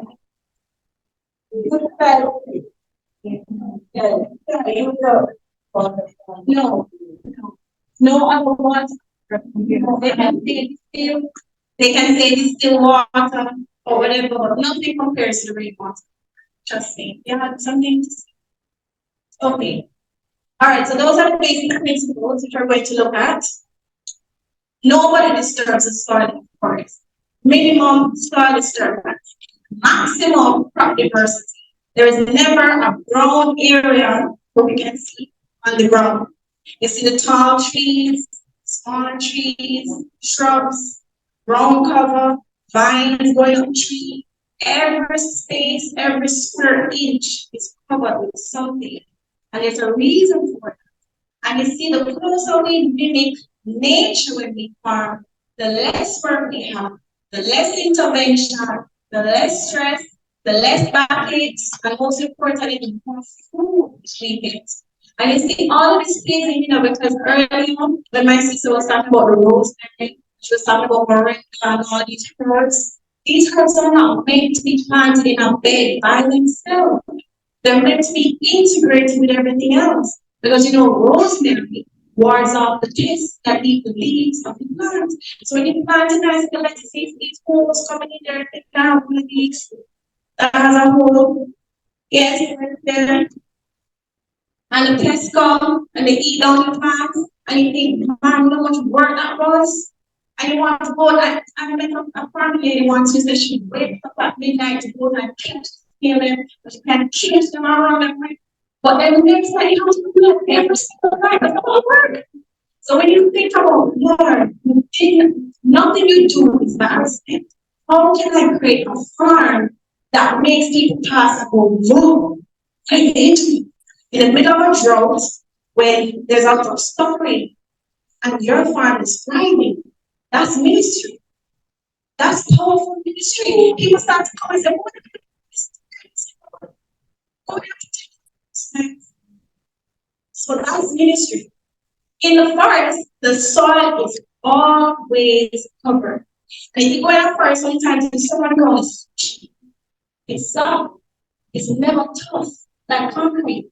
And that's because all the dead leaves, when they break down, they store water. Anybody seen dead stored water? But it stores water. It's just, trust me, the more you learn, you're amazed. Trees are 50% water. So when the trees grow in your farm, in a drought time, did you know that the trees actually pass water to other plants and all? I would tend to think of trees as something okay, in a time when there's less food, they're going to power everything. And everything else will die. You know, it's actually the opposite.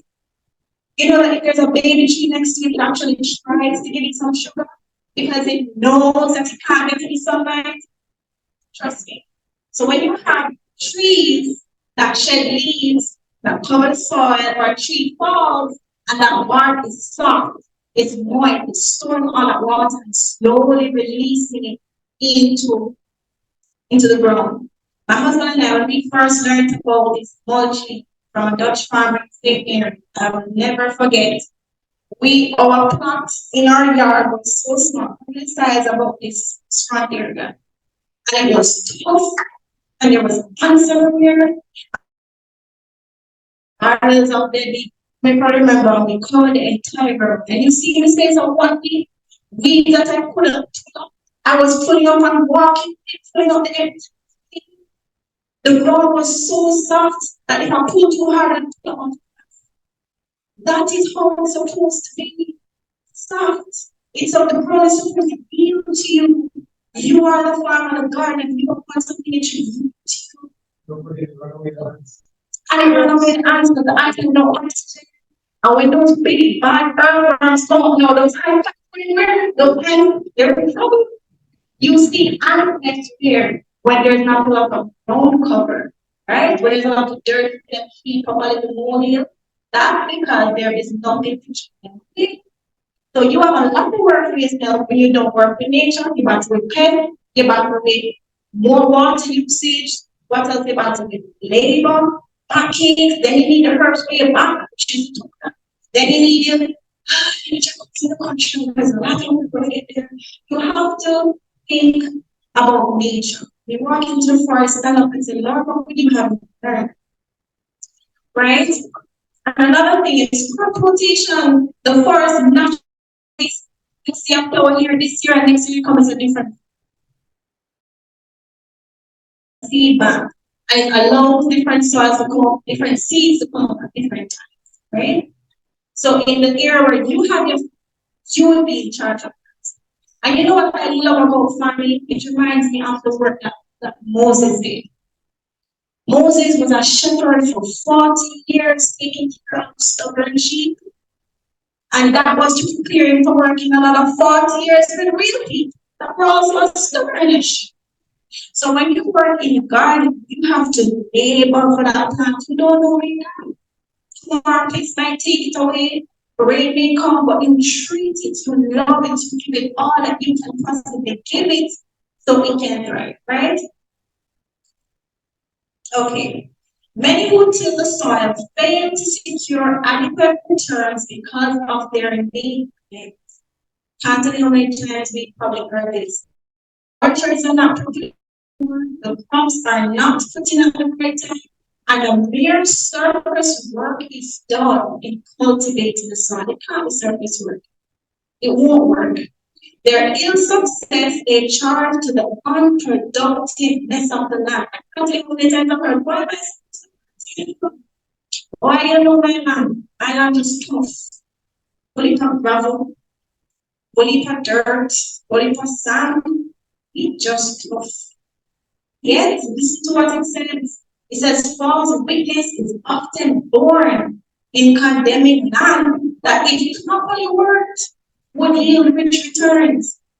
It says the narrow path the little strength put forth, the little study as to the best methods called low the first for have mercy. So there's start to farm, help to farm on the who thought about agriculture. It's the way we work with people, it's a part of it's a part of learning what is expected of us. So what do we want to do? So a little bit of we want to farm intentional. I know many of us are excited, and as soon as we get the land tomorrow, you know what we do? Clear out the land. Why was he in our house? And they will go through and cut down our tree with our heart.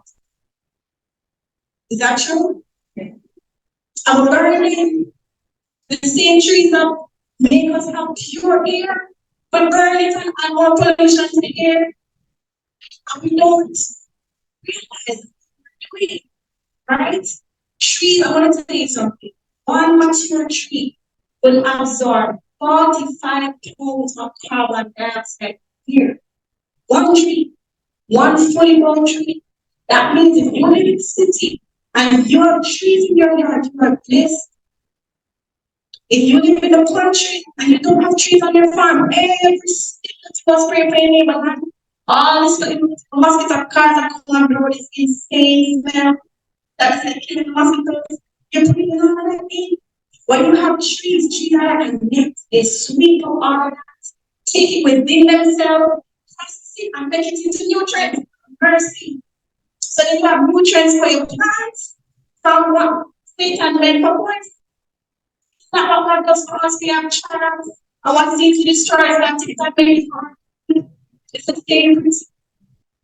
So right there, sometimes I hear, oh, time shot. We'll have the tree. Okay.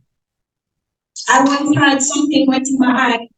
I couldn't open my eyes and it was a blue and it was painful. I said, something is in my eye. We tried everything. And that same book Sister Riley wrote, he went for and he found that achene juice, when you put it in the eye, will help with inflammation and all this stuff. Listen, back in the day, if a doctor gets an tennis pill, yes. But no one knows what to do. I'm looking at it skeptically, like, I need somebody when they feel.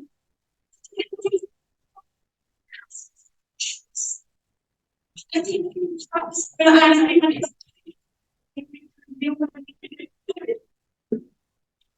and yet, after the right hand, I'm going to say, that is good.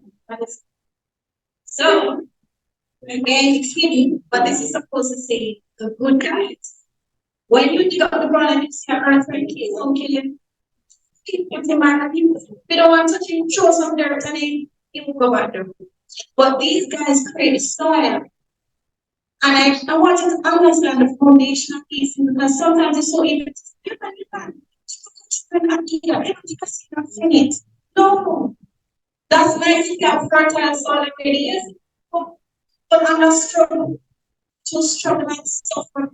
So how can we make ourselves thriving? Right? Now I'll tell you something. An inch of soil is created every year. Somebody told me an inch. What is an inch of? An inch, that's it. That's all in a year. And yet we destroy the soil.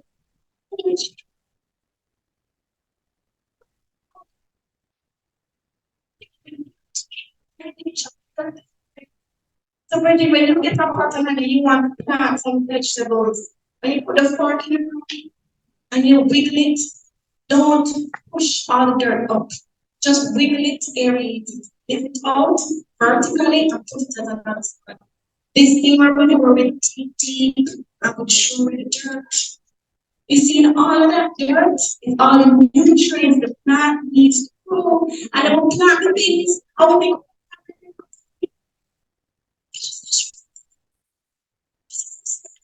in a car that it just buy and see it's on the and you say, okay, let me take out the tires too. You sit in that car for a very long time. They also aid in nutrients. You have nutrients in the ground, and this is what I found very strange. I can put dead things on my soil. I can even inject my soil with fertilizer and my plants will be fed.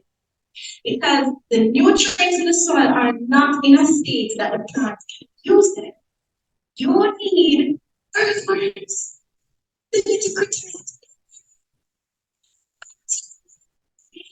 Because in a pure ice, it's white, things that look like that's what connects the root hairs of the plant to the nutrients in the soil. Without those, our plants would be hungry, and you could be feeding it night and day, it won't have food. That's almost like you park a carrot and put some gas in, and you put it a little bit right off the top. So the gas doesn't go in the carrot, kind of just run out the carrot. It doesn't make sense, right? So these are the good guys. We need them. We want to create more of them. And how do we create more of them?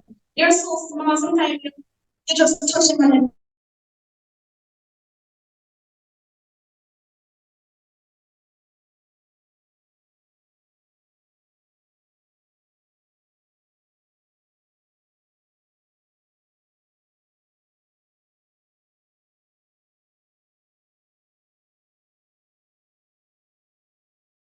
it's rich.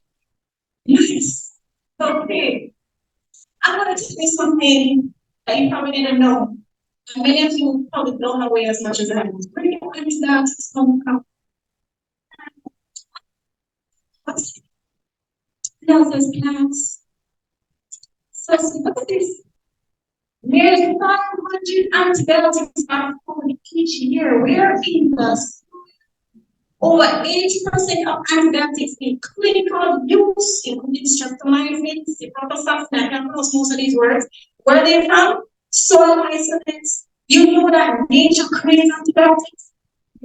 You know that nature simply extract it and increase the concentration and give you.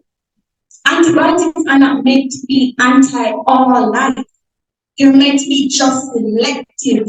When we take them, it's anti-all life. It kills the good and it kills the bad. These bioactive producing bacteria are present in the soil where? In the top few original cells. When we dig up the soil, where are the antibiotics from? And we need those antibiotics to help prevent weeds. You know, we're just making it work. Weeds, the antibiotics, the plant uses those to kill off its competition. This way, bad bacteria, fungus, root stuff that want to come and chew the roots, the plant releases those antibiotics and you know, and it's able to survive. But when you touch something, or worse, the so-called water is not covered in what happens. You have no antibiotics, the nutrients is gone, the poor little bacteria then dead. And then guess what? You have to go to supermarket, pick up that $3,000 bag of fertilizer, go back again. Then I don't get to pick up this. Because then the fertilizer kills off all the good work, right? All of the nutrients. Interesting. So I'm going to one thing. All the good habits we have.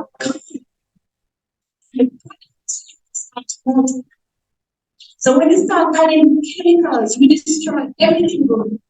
And everything bad starts to multiply, right? We don't want that. Now, if you look at this, you'll see different colors of the soil. Now, this is not good and bad soil. This is just different soils you might have. Red soil is more predominant. Chester, St. Elizabeth, areas where there's a lot of iron in the soil. That's good. Right, the brown soil to the right of the red soil means that it has a lot of organic matter, most fertile of all of them. So if you have soil that looks like that, praise God. Now the one to the left of the red soil, oh sorry. The red soil is also fertile because it's rich in iron. But what else do you see planting very easily in Manchester? What are some of the things they see planting? People have to work. As on. Cereal, what else? Pine, beans, vegetables. Yes, yeah. You see a lot of coconuts in Manchester? You know one of them?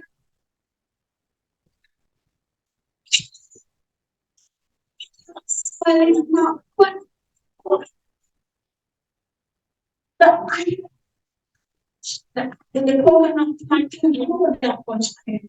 So you see how observing can help us. This is kind of spinach, lettuce, no, lettuce, no. Spinach, yes. Scallion, yes. Celery, yes. Hallelujah. A lot of people eat tomatoes, they love iron. And then some can tolerate iron. Coconut. Somebody say something else? Dark green, leafy vegetables. And that's because if you want. My brother said Spanish needle and all these other crazy things. They talked about it for anemia. So you see when you put it all together, the part of the iron, the iron fountain. So where do you think when you're taking it hurts? And I said, when you take this from a cold, where do you think it got antibiotics from? So where do you think it got antibiotics from? The soil. When you said that this has vitamin C, the soil get it from. Calcium, the sun gets it from. So when your soil is unhealthy, you're picking these herbs thinking you're getting, but you're not getting nothing because there's nothing in it. If the soil is healthy, you try to plant from it, and then you take the herbs and clean it years, days and days before you see your results. So we have to start at the roots. The soil must be healthy to produce healthy plants. When you keep that Spanish needle, you must say, yes, I know it's going to do its job. Because I know it has all that it needed from the soil, right? Now, the one to the left of the red soil has a little bit of yellow. That means that there's iron in it, but not enough for it to be red. It also means it has a lot of salt. Some soils don't like salt. Name of tomato doesn't like salt. A lot of your fruity vegetables, pumpkin, your chocho, your tomato, they don't like salt. So maybe one portion of your land where we clear for your house spot, take a notice of the type of soil you have. And that's probably the only time you get deep enough to see what type of soil. Take note, because you can see even some of the little notes in the one with the yellow. It has a lot of salts, right? So the fruity ones are good for salt. Things like a coconut also doesn't like too much salt. It can thrive, it can survive, I should thrive. The one to your left is the worst soil you can ever possibly have. But it can be redeemed. This means it goes to sand, silica, and powder like flour. So it's kind of very, the remains of bauxite, people do a lot of agricultural construction work and all this stuff get dumped one place. You ever hear about that? So your mall and everything, and it mix up together and create the soil base for that land. That's what it is. So if you're going to purchase a land or lease, ask them if you can dig a little deep and see what soil you have. This soil can be redeemed by covering the soil. And you might have to cover it for a year before it reaches the level of the really brown one, right? But we'll continue. This is what good soil looks like. On the left, it's a little bit cakey because it's clean. I know it's probably not as clear, right? So it's loose. It's supposed to go down on your knees and chest. This soil to plant a tree. Do you know that? Do you know that you're supposed to take a shower to your soil to plant a tree? I didn't know that. The person I saw that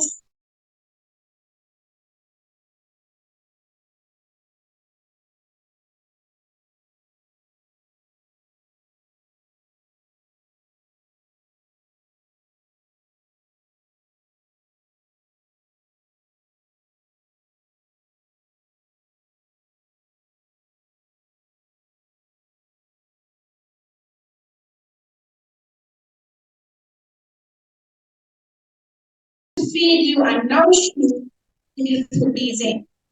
No, chlorine is something that soil needs. A lot of chlorine in it of water.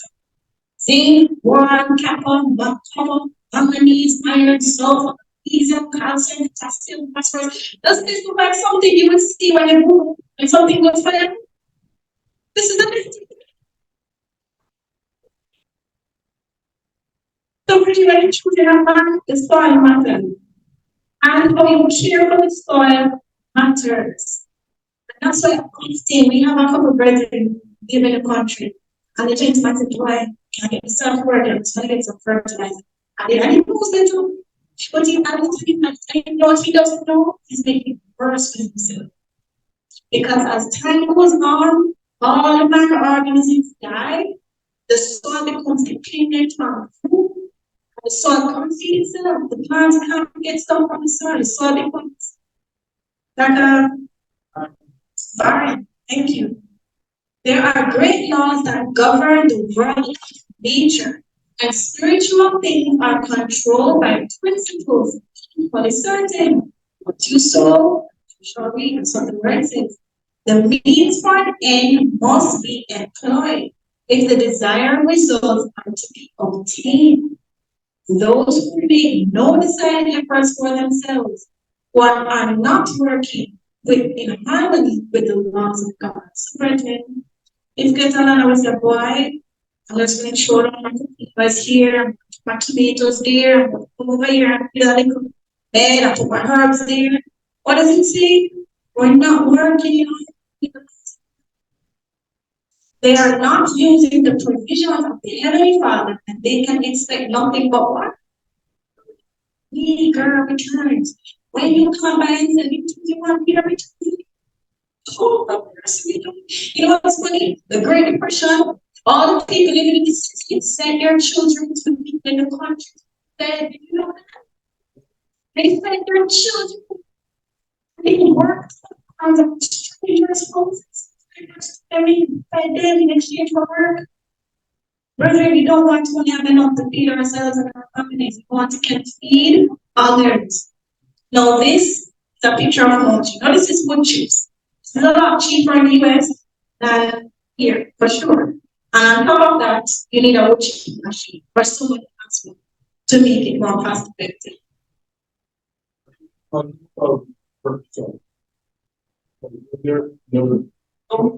Yes, for free. Yes, that is true. So if you have no company that may cut down trees, take their sense of furniture, right? Yeah. No, not sawdust. So sawdust comes from wood, which when the tree is trimmed and refined and polished and stuff, and then they trim it down inside of it in the post, it creates a little white sawdust. So sawdust is good to add to your compost. You can even use sawdust for that too, but it doesn't have nutrients because it's already been stripped off. Yes?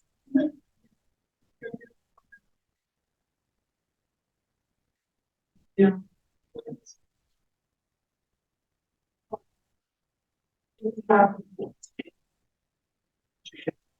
Yes, that's true.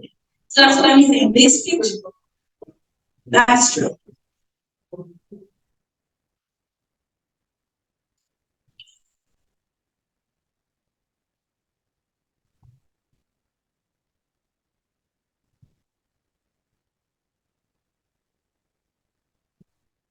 So I'm going to give alternative.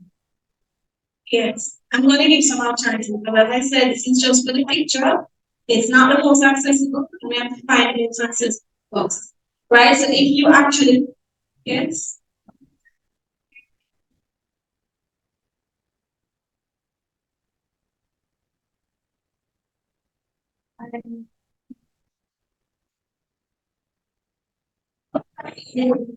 The first step is you should ask the ground, barren land. What can you do to fix it? Thank you. I know it sounds strange, and it's the only scenario where plantings came from for the entire land over. Peas, put nice peas, kidney beans, cowpeas, no, interesting. But lentils, you throw them down, water it, cover it, and some spread all over the ground. And right before the pods start to come out, you chop them down and let those the dead plant material stay on the soil. So what that does is the peas actually too nitrogen, calcium, too potassium, put a lot of nutrients in the soil, And then all the nutrients that are in the stems, which you need the soil to create, it will actually go back to the soil when it dies and decays. And yes, oh yes, really. So if you have a barren land, you're not going to more than likely have any weeds because weeds don't like barren land. They're very resilient. So that's why that's true. But most times it causes grab a lot of things. But Gideon weed, if you can catch it, give me the secret. Right. This is really, but I know it's hard to get rid of what's there, but see if you can spread it. If you can spread it, put it up there. Maybe dry it and make it available for sale.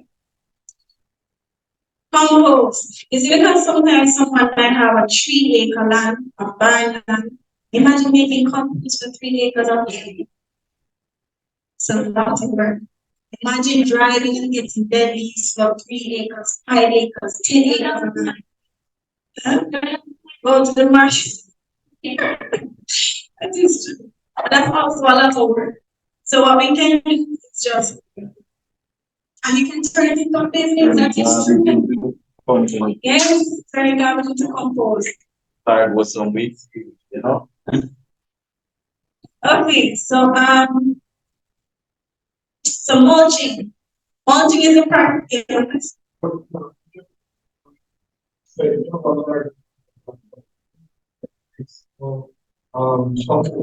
along with that way, so much stuff.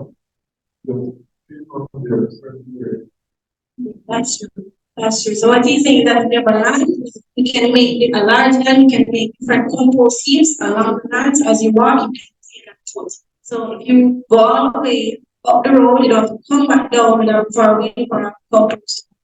You make compost heaps, right? So mulching is something nature naturally does, right? Dead leaves, dead trees, dead plants, dead animals. Yes, young peas, all of these things that we naturally just grow. We can do that intentionally for our farm, right? It says the practice of covering the soil around plants with a layer of organic or inorganic material is what's mulching. Some people use gravel. The only downside to using things like gravel is you get no nutrients. It's there permanently, so you never have to worry about weeds, but you get no nutrients, right? So the purpose is to conserve moisture. So you see, the sun comes down now. What is it going to eat? Already dead material.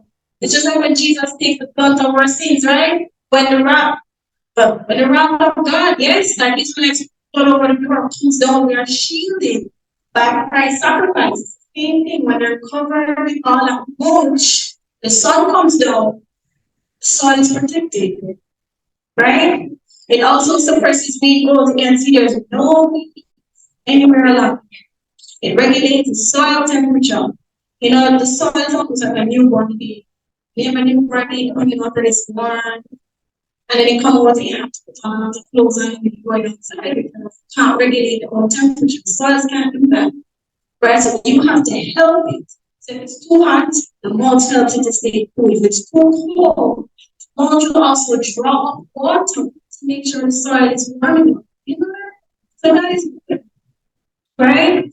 So you can use leaves, straw, grass, things. These break down over time. You can use sawdust, but you won't add any nutrients, right? So this is how it's gonna look.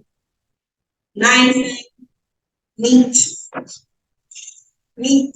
Okay, so mulch versus no mulch. When you have mulch, 10% of rainwater alone evaporates. No mulch, 80% of rainwater. I'm gonna be honest with you, in Jamaica, sometimes more. So not 100%. You will see some soils where you see cracks, like there was an earthquake. You can see the lines, the soil is struggling. And you can see that plants grown with mulch produce higher yields than plants without. And when you mulch, you will be the one farmer, I guarantee you, that doesn't have to go up 6 o'clock in the morning with their cutlass. While everybody else is doing it, you won't have to. because the weeds can't grow removed. So all you have to do when you come at night, what kind of it's serious. If I was gonna employ this method, we did not water. We did not water. And I remember the time we did it was actually right before a picture of it in there. There's two big rivers around us and they dried up. And yet, that little place, we live up with the mountains. Soil, it's moist. Moist because the leaves trap the water and give it down over time, right? So this is what it looks again when it's moistured. All right, so now for us experiment. I'm going to let's please. All right, so yes, thank you. I have to. Okay, perfect. All right, so if you see this one,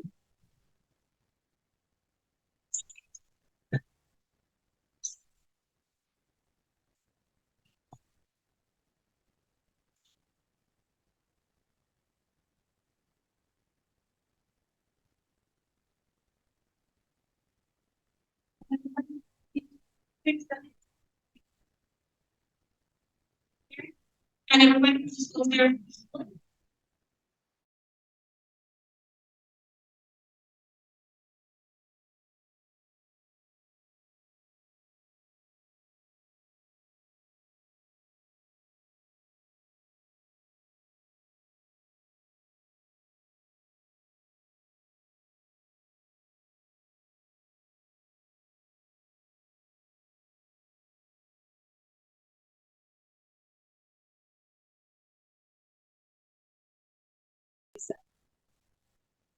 You heard it, everyone.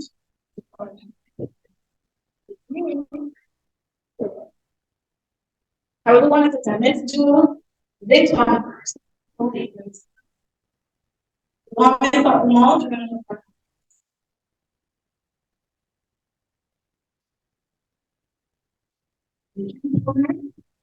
And look what happens inside. You can also. Okay. What color is that? Black.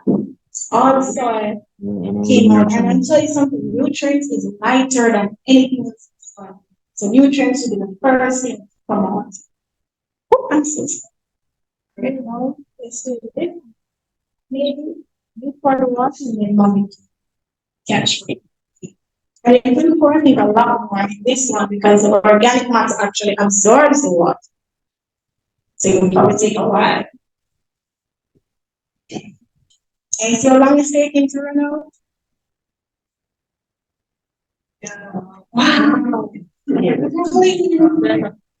Yes, you see a little bit of brown. But compared to this one retains more nutrients. So when you cover the soil and include organic matter in the soil and diversity, it allows the water to come out here. Sorry, it allows your nutrients to be retained in the soil because the water comes out here. So, okay.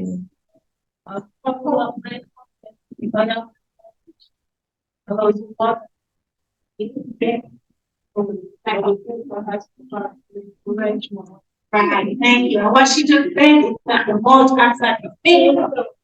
When water goes right there, I think so. Right. So when rain comes, if your farm looks like this, all the nutrients will get sent away. Right, so that's it.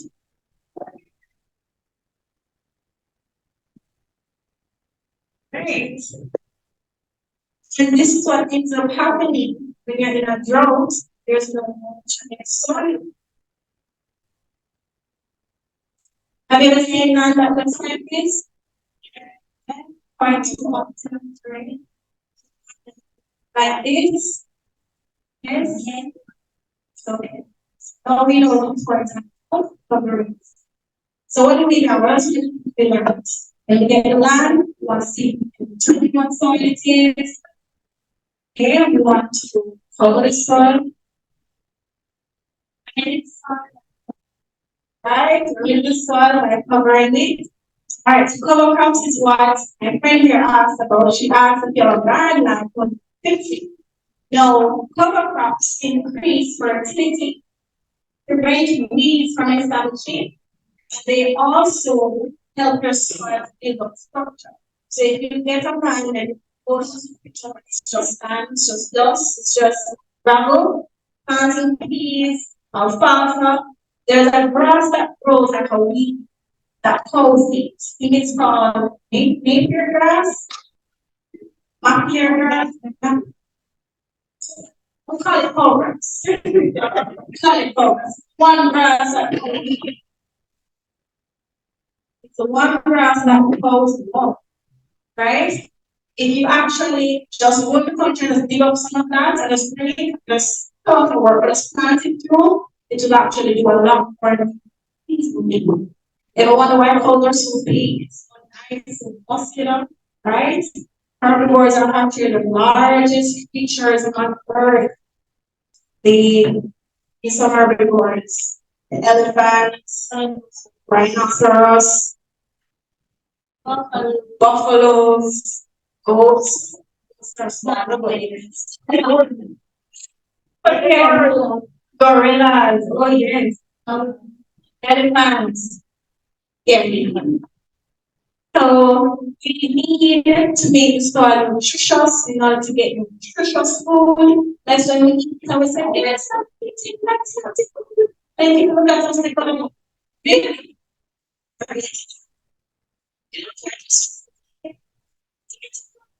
We don't want to hear about this, right? Right. So cover crops also give your soil a chance to recover and rebuild its nutrient stores by fixing minerals back into it. So you want to plant plants that don't need nutrients from the soil to grow them, right? So like the peas, the grass, your legumes, your not peanut, oh, peanut is a very good one, actually. But remember, you're not going to eat. So you chop it before it starts to produce whatever it is. So let's say day 10. No matter. So if you plant, for example, in 2 months' time, you chop it because it starts producing in 3 months. So in 2 months' time, when it's at its peak of nutrition, chop it up, you chop it back. Yes, right? All right, let's move on. They break up compacted soils. They have soil that looks like the dried one, right? Dried up one. It will break it up in front of the deep roots. If you plant peanuts, single peanuts will grow, it will still spread very deep, very wide. And bananas are some very resilient plants, and if you actually plant them in back there, they will grow.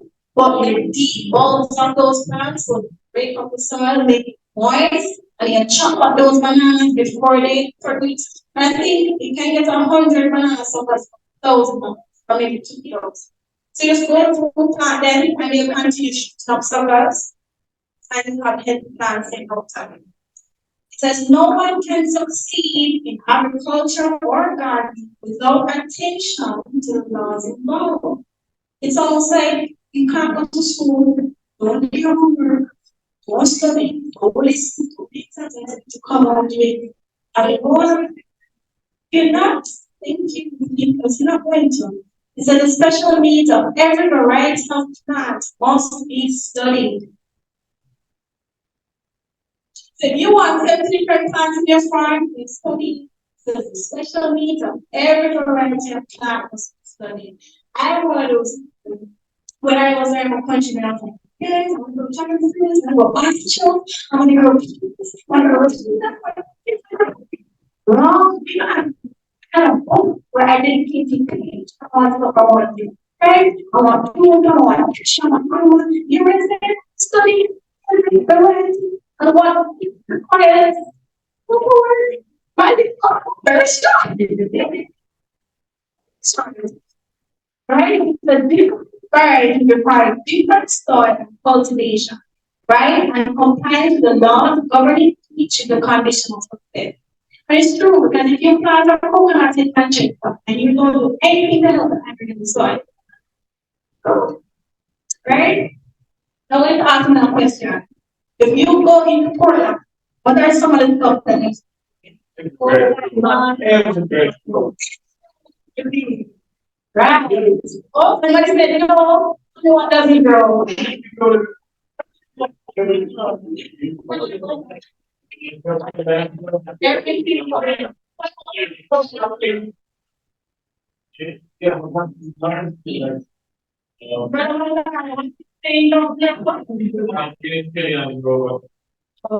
So right, grows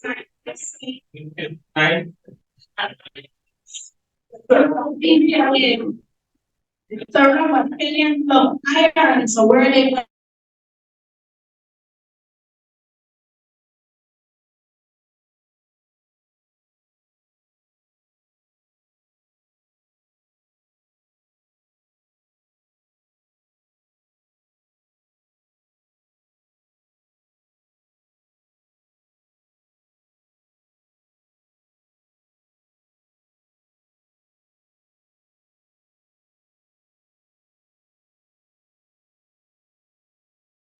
So what fish? I want to say something. Yes, there's I've heard that they even search from Portland on St. Mary, they have produced so much.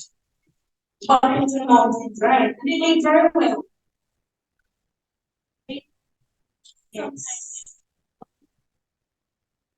Yes. She mentioned a good problem in Portland. Sometimes too much water, too much rain. So you have to avoid it. The problem is the problem is proper soil. I mean, so if you have most of the restaurant, everything are perfectly, but if you most of the food are eating plant on the field. So when you want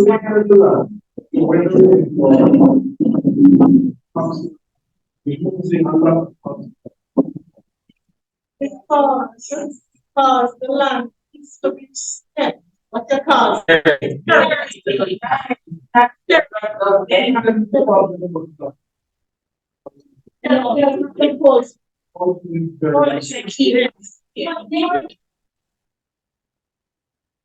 Naturally, yeah.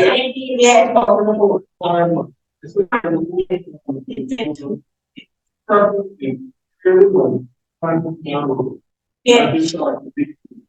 Yes. I feel we observe more the what's coming from where I live. The first one that I be staying at the mall, that is where I live because it's in the creek. It was basically on the running one street. And they did that, but when we plan to go to the future, this plan on there, this plan is to be our it's already but the top they develop the that comes back into principles. I have originally photographs, photographs, and within on point, the photograph and the on they can create their own. Yeah. By content and creating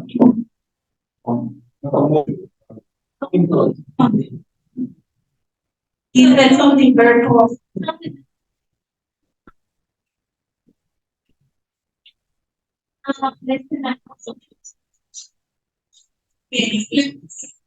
Yeah, yeah, but I just know respect as in the and it's introduced as it's one of the construct So how he mentioned this is how the earth naturally handles its compost. Things fall and it breaks down slowly. When you monitor it on start to speed up the process, right? So that's what it is. But he said something powerful. He said keep up their grass on one side and let the other side burn. And in a month when he lift up that grass, it was rich dirt. When he sipped it through rich dirt. So that's very powerful. All right. No chemicals. The solution is less pollution. Trust me, that's what. No chemicals. Why? The water we drink, I'm sorry, but if you didn't know, cannot trust people who decide what. Think about it this way. If I'm tired of my job and I'm not getting paid very much, how am I going to be very concerned? There is people whose job is to clean sidewalks, as a process and filter, they don't get paid. Unfortunately, a lot of times things are allowed to pass. So when we have an entire place up in the mountains or we're fertilizing and stuff, and the rain falls and it runs down and into the reservoir and they're polluted, someone tested a thing and what? And they took a picture, put it in there, and put it against all the different chemicals and almost all the foreign water. Almost all of them. Trust me. The springs,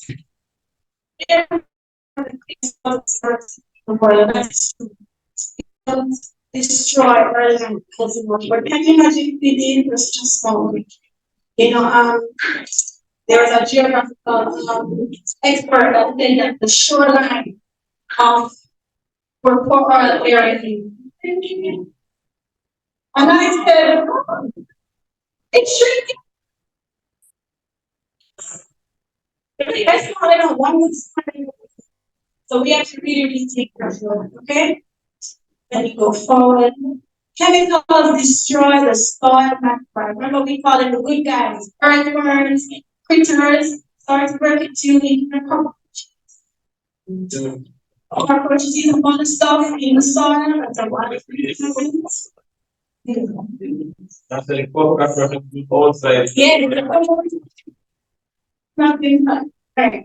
They poison the air when there was a gentleman who found and coming and his father died.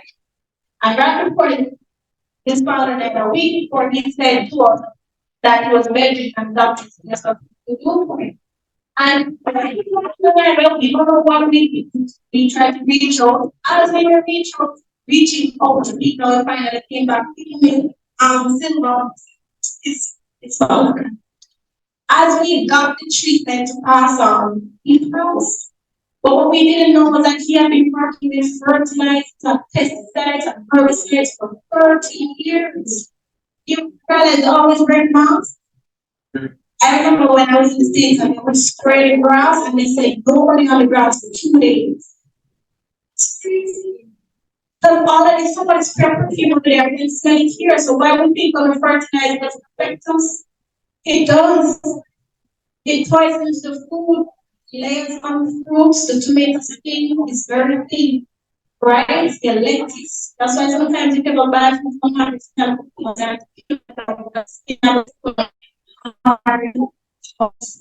fibrous bitter texture because it's sprayed.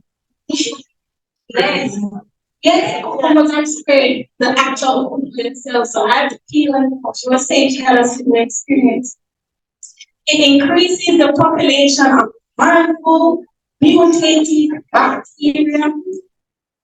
There is actually an issue in the medical world now with antibiotics because there is such an overproduction of antibiotics, or overprescription of antibiotics. People know when they're giving it to them, they're not reacting to it.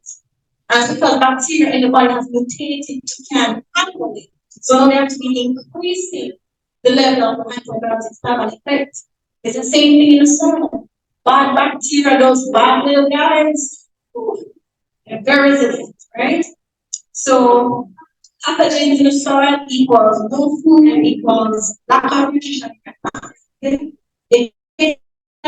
dependence on external intervention, meaning you can't take it. If you want to come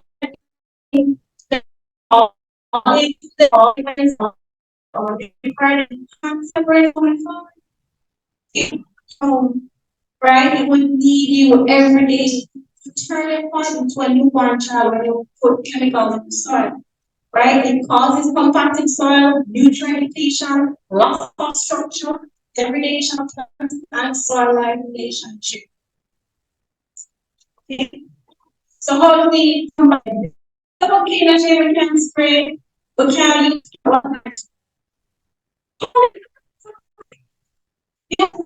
That people so much is what? Very special as well. What? The same head that yep. Yes, the same what that thing. You never realize if you observe them, they're always hanging out of the bush. They're always around the bush. Maybe the eggs and maybe the little little bugs that eat up in plants. When you hear clean the water up, when you got the water,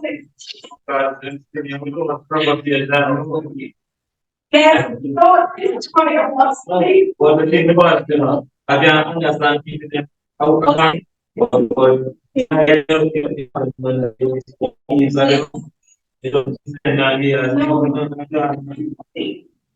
that's the what's the role of application? they don't need it. You know why? Because they can't see what it is. So they need to farm. They need to blue.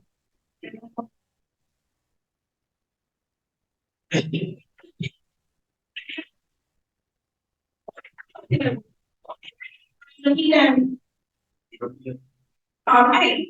You bring your wasps, you bring the bees, you bring your butterflies, the ladybug, the ladybug, all of these. You know what attracts them? Flowers. This out here, if you go take a walk after this and tell me how many of these plants you see grow. The growing is out there, nice, thick, healthy, because the flowers, breed ladybugs, breed wasps, and today I'm sure you have a kiss from the market. Right? The ladybugs eat the eggs. So a lot of the times when the ladies lay their eggs, the ladybugs come. And there is one of them, I don't remember the name, that was coming and actually leave its larvae in the caterpillar. So when the caterpillar eats it, it makes itself like a food. And the caterpillar eats it, and the caterpillar, the larvae grow and eat the caterpillar inside of. Yes, nature is very creative, right? And actually, there's actually this tree in Africa, there's a giraffe that eats, and when it bends down and eats it, that tree releases ethylene gas to let the other trees know that the giraffe is nearby. And then the other trees will release something to make the leaves stay pretty low. So the giraffe walk up with 10 miles before we get it again. That is good. Yes. So doing such as that, if flowering plants in between the crops. Yes, 100%. 100% marigolds. And you know what? I want to let us know. Sometimes it's easy to think, okay, I need to plant flowering plants. Let me go to the supermarket and pick up seed. We are blessed. There's Ixora, there's Spanish needle, there's Shamo lady, maybe some more those that vervain. Yes. Sage, which is your lantana, your oleander. And we are blessed. You want 24 people. So we don't actually have to get seeds. We can just propagate seeds, right? I don't cut them down. Okay? So how else do we prevent pests? Companion planting, not planting everything that's alive in one place. Yes. No, not flowers, just all crops. Flowers,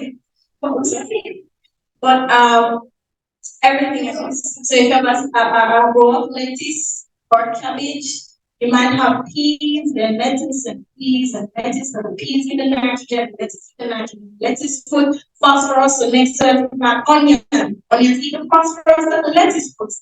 And so on and so on and so on. Okay, so you need that study.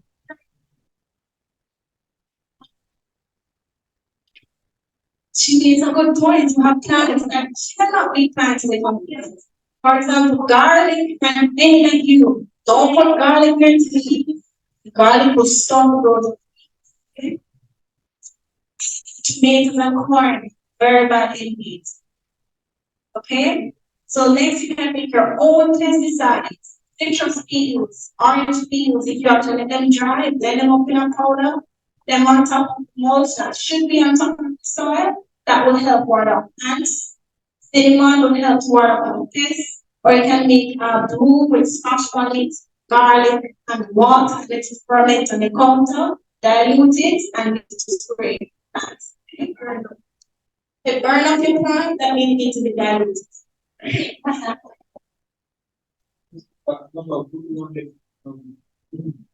Yeah, And one, then one, then. it can come up here until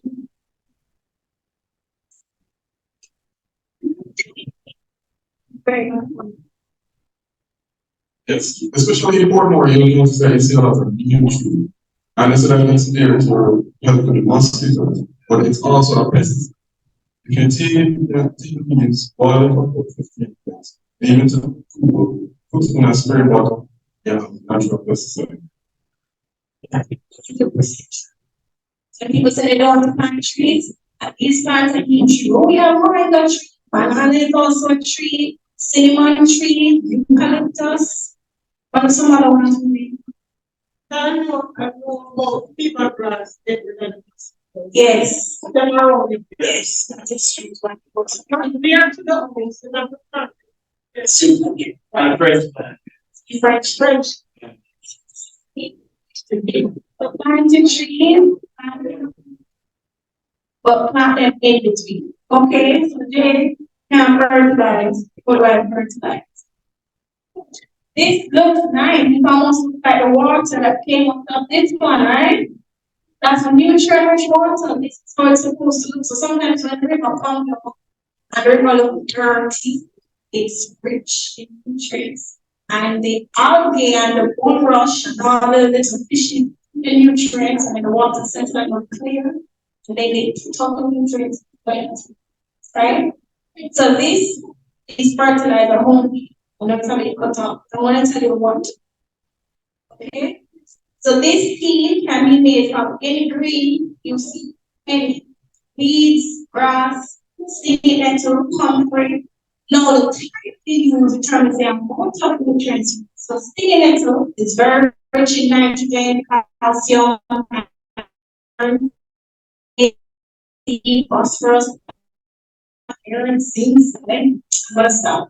So when you do this, is that you get a bucket, you chop down whatever green you're gonna use, fill the bucket halfway up for the green, cover the rest with water. Equal parts water, equal parts green, cover it and let it ferment.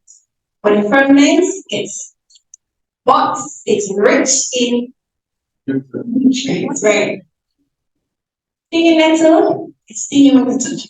It feels like a snake. It's very sharp. It's called itch. Yes, we call it called itch. You know what ends up happening in the plant world very often in the plant world, different names get used for different things. I think probably Sister Riley will better to help you with this.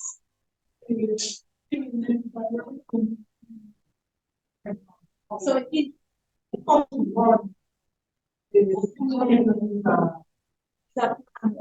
so can you tell us how to identify stinging nettle? But it does not wrong. Sure it is. Yeah.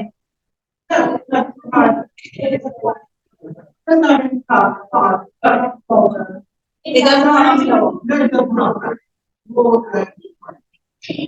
Come about who top.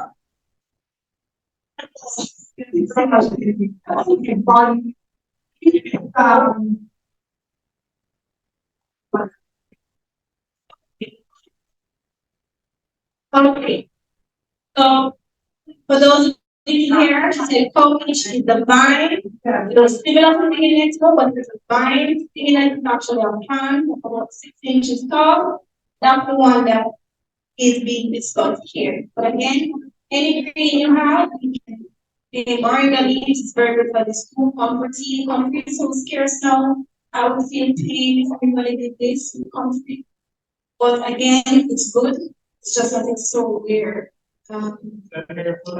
Really, please tell me the location. Please.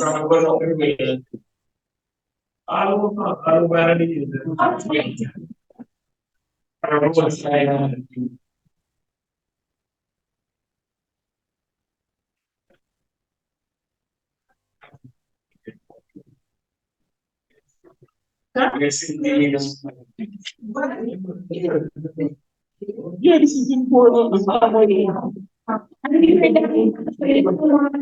Gonna have to kind of where. No, it's around, nothing this far, around Ireland area. That's where we're from. Ireland. No, from St. Louis, just asking where it's in. I don't know anything of this. But moving on, and BT, I'm sorry, these are cut off. I didn't realize. But Moringa tea, yes. Okay, alright, so the fertilizer, you want to put halfway, fill it up halfway with whatever greens you're going to use, fill it up the rest of the way with water, right? And then you cover it with a mesh and you leave it to ferment. Now, another option is stuff that's more gross or more powdery, like compost or your manure, your cow manure. You put that cow manure on pillowcase and you fill the bucket halfway with water. So, start 3 quarters with water, put the pillowcase in there and cover it. And the manure and stuff will feed through into the water and make it nice. Let's get bench, not a solid picture. So like here on the picture, too far. Right there, you want to use a bench. Okay. If you are doing, you want to put that dark place. So you don't want to leave it up there, but on the sun, it's in like a garage or dark place, right? But you want here. Yes.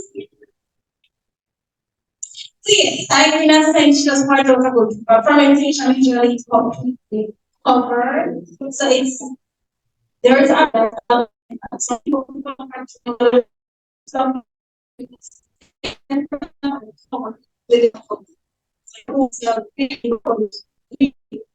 so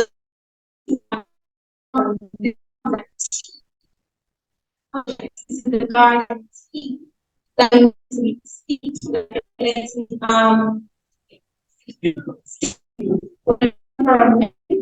you.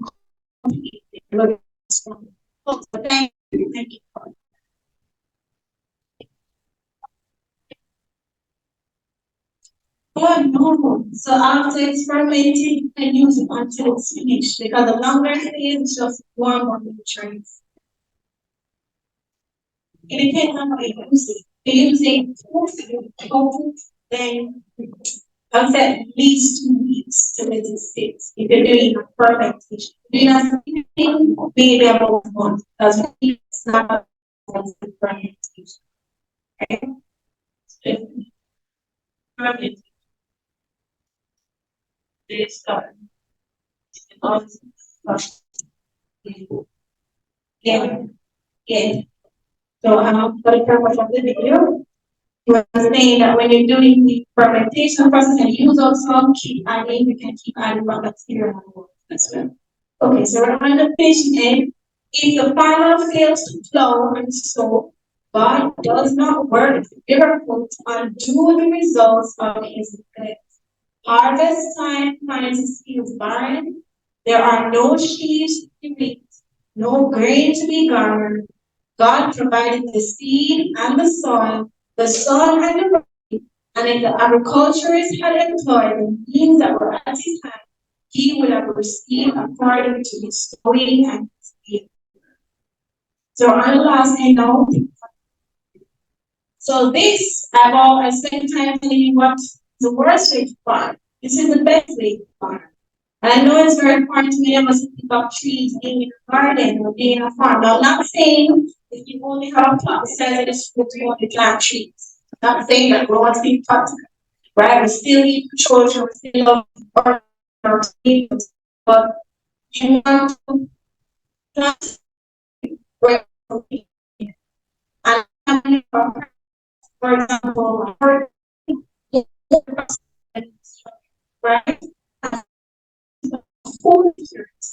And go into the environment. Stuff that will come back. So you try to injure, but you still get those things. You still get your acclimates there, you still get your birds. Sometimes if you see certain trees that may not be in turn grow up, sometimes burn them over, but it's still grow. There is one, two, which I don't know why I don't know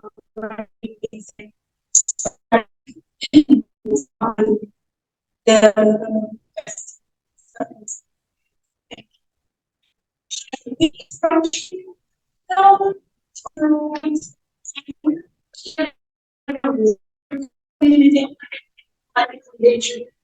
like I'm vegan and all the country. So I really, really have a lot. And there's actually a text, Leviticus 9 verse 3. Someone can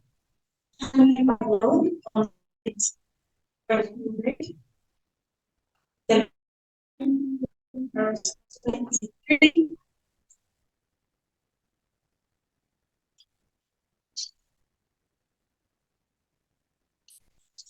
Thank you. All right, and it says, and when ye shall come into the land and shall have planted all manner of trees for food.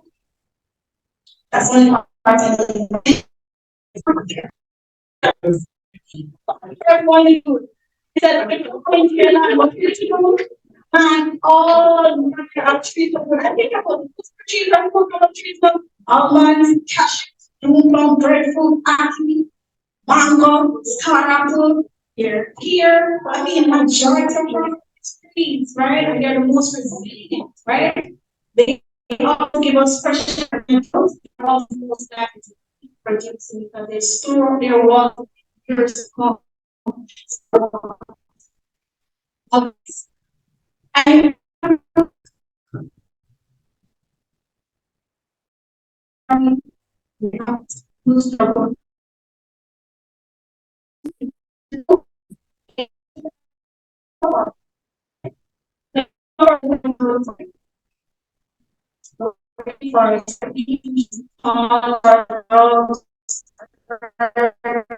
stop growing all vines. So it's in when you start you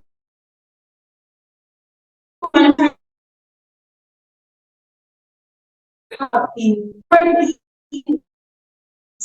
as far as surpass the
We just treat me like that.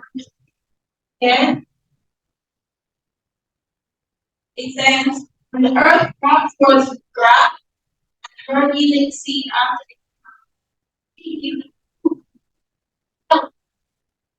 and God was book of nature which spreads living within before them, according that object doctrines for instruction and life. Although the earth was as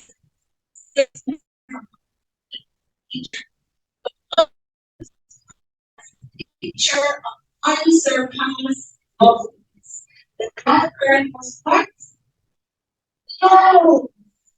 The purpose living creates. So it's not living creates, right? It was always with an endless variety of self-perpetuate. So again, terminate. If you don't want to create more work, it's going to be going over overseas, then you have that when they grow, bullets that terminate. And if you that grow, you plant marigolds and zinnias, they're not permanent, but nature is based on seeds form. So in the next season, you can also hand up strokes, and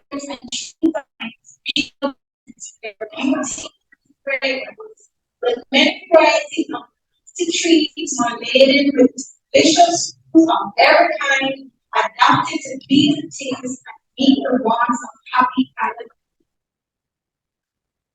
Let's read another one and we can think.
Like God,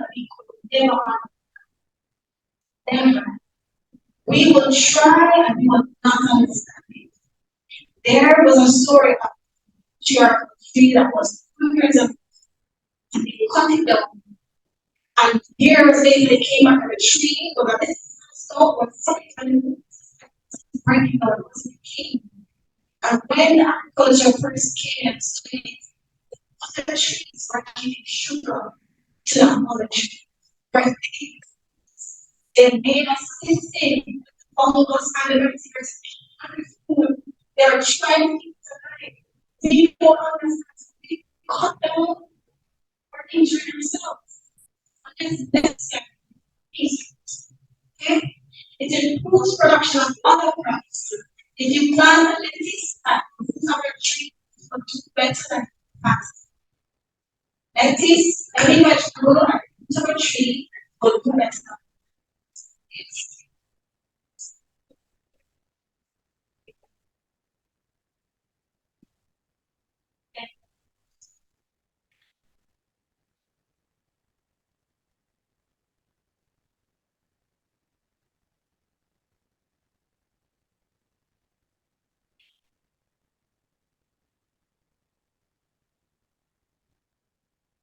Yeah. And you know, if you think about the last time you were in a forest, you the air felt crisp, clear, see, right? The purified, protects the land from the particles. When it comes in, you think the tree was outside? Yes, but hurricane comes in, yes. Right? Provide shade, wind, and rain protection, shed leaves for ground cover, natural fertilizer, fertilizing,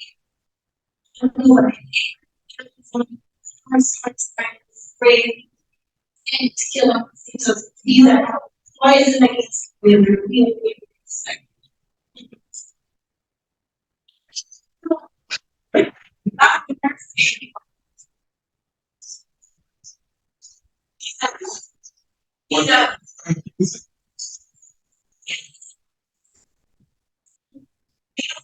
built-in. Yes, representation.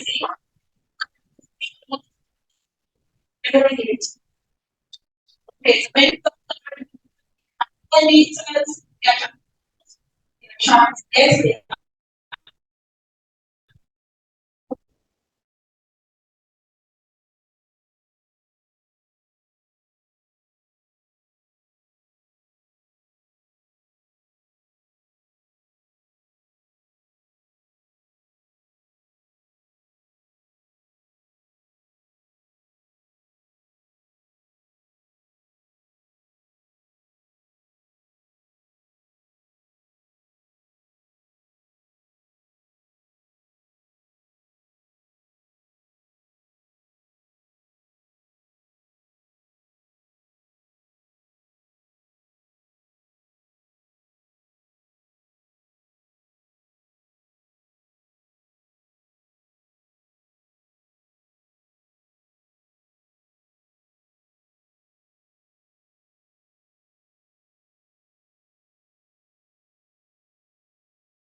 prevent disease, flowers.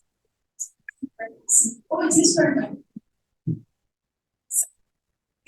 So flowers prevent disease. They how you have the hibiscus flowers, one that has properties that help with also things with the they mentioned as edema, all of these things. They also do the prevent. So they're not only healing to us, but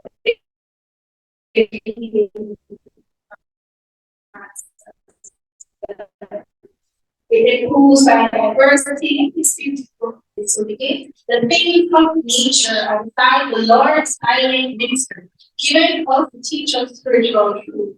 They speak us of the love of God, declare the wisdom of the great master artist, and make it home in 146.3. All right, we don't have a picture to show you the finish.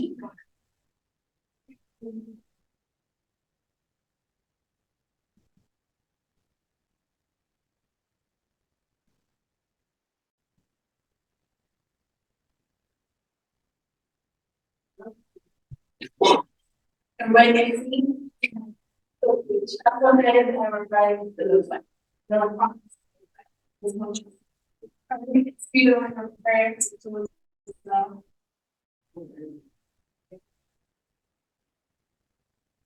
and in God becomes it will be some of your will, mercy, and your ears. Thank you for the presentation. Thank you for those who are there, whether online or in person. We pray that as you separate, that you will be with us, that your presence will continue to go with us. So give us the person. And give us the strength and encouragement and firm that we are learning. Let us not just be hearers, but let us be doers. Please give us once more and give us as you go through the rest of the day.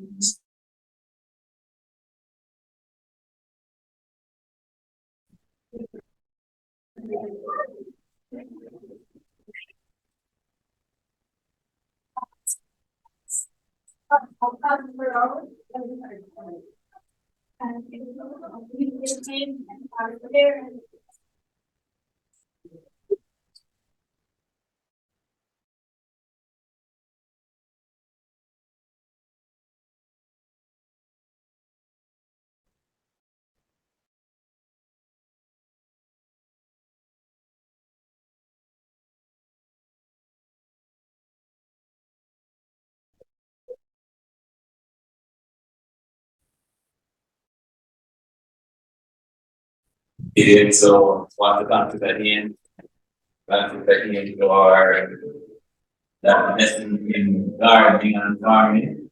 You know, I don't know. We thought the wrong way. I thought the wrong way was the right way rather than the science there and it makes sense. You know? Yes. One thing is and life, I don't think something of a small, excellent thing to be on the plate, so I'm encouraging you to go around, people and there, ask questions and so on. You also have a sample to test what you learned in the organic farming workshop of rosemary. So you get a piece of rosemary to plant and see if it lives, if you have a green or black thumb. So you get a piece of rosemary. And kind here, quite.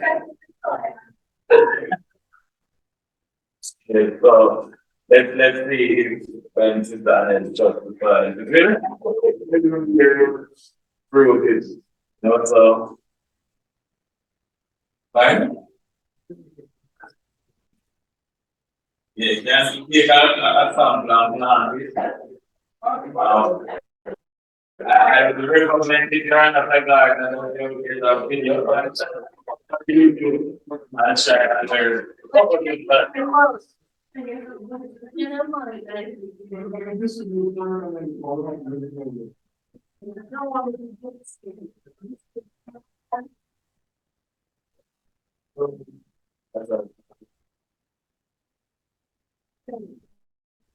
Right, so hopefully your plan is project do well. Avant-garde right now.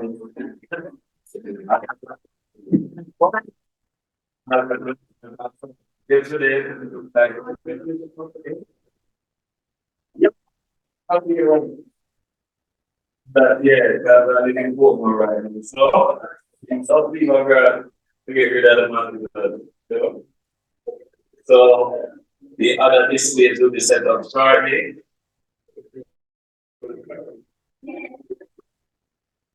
So have a good day. Let us just close it around. And just send the bottom the time before the session is us for this is what we end up this new pricing.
Before I knew my name, before I drew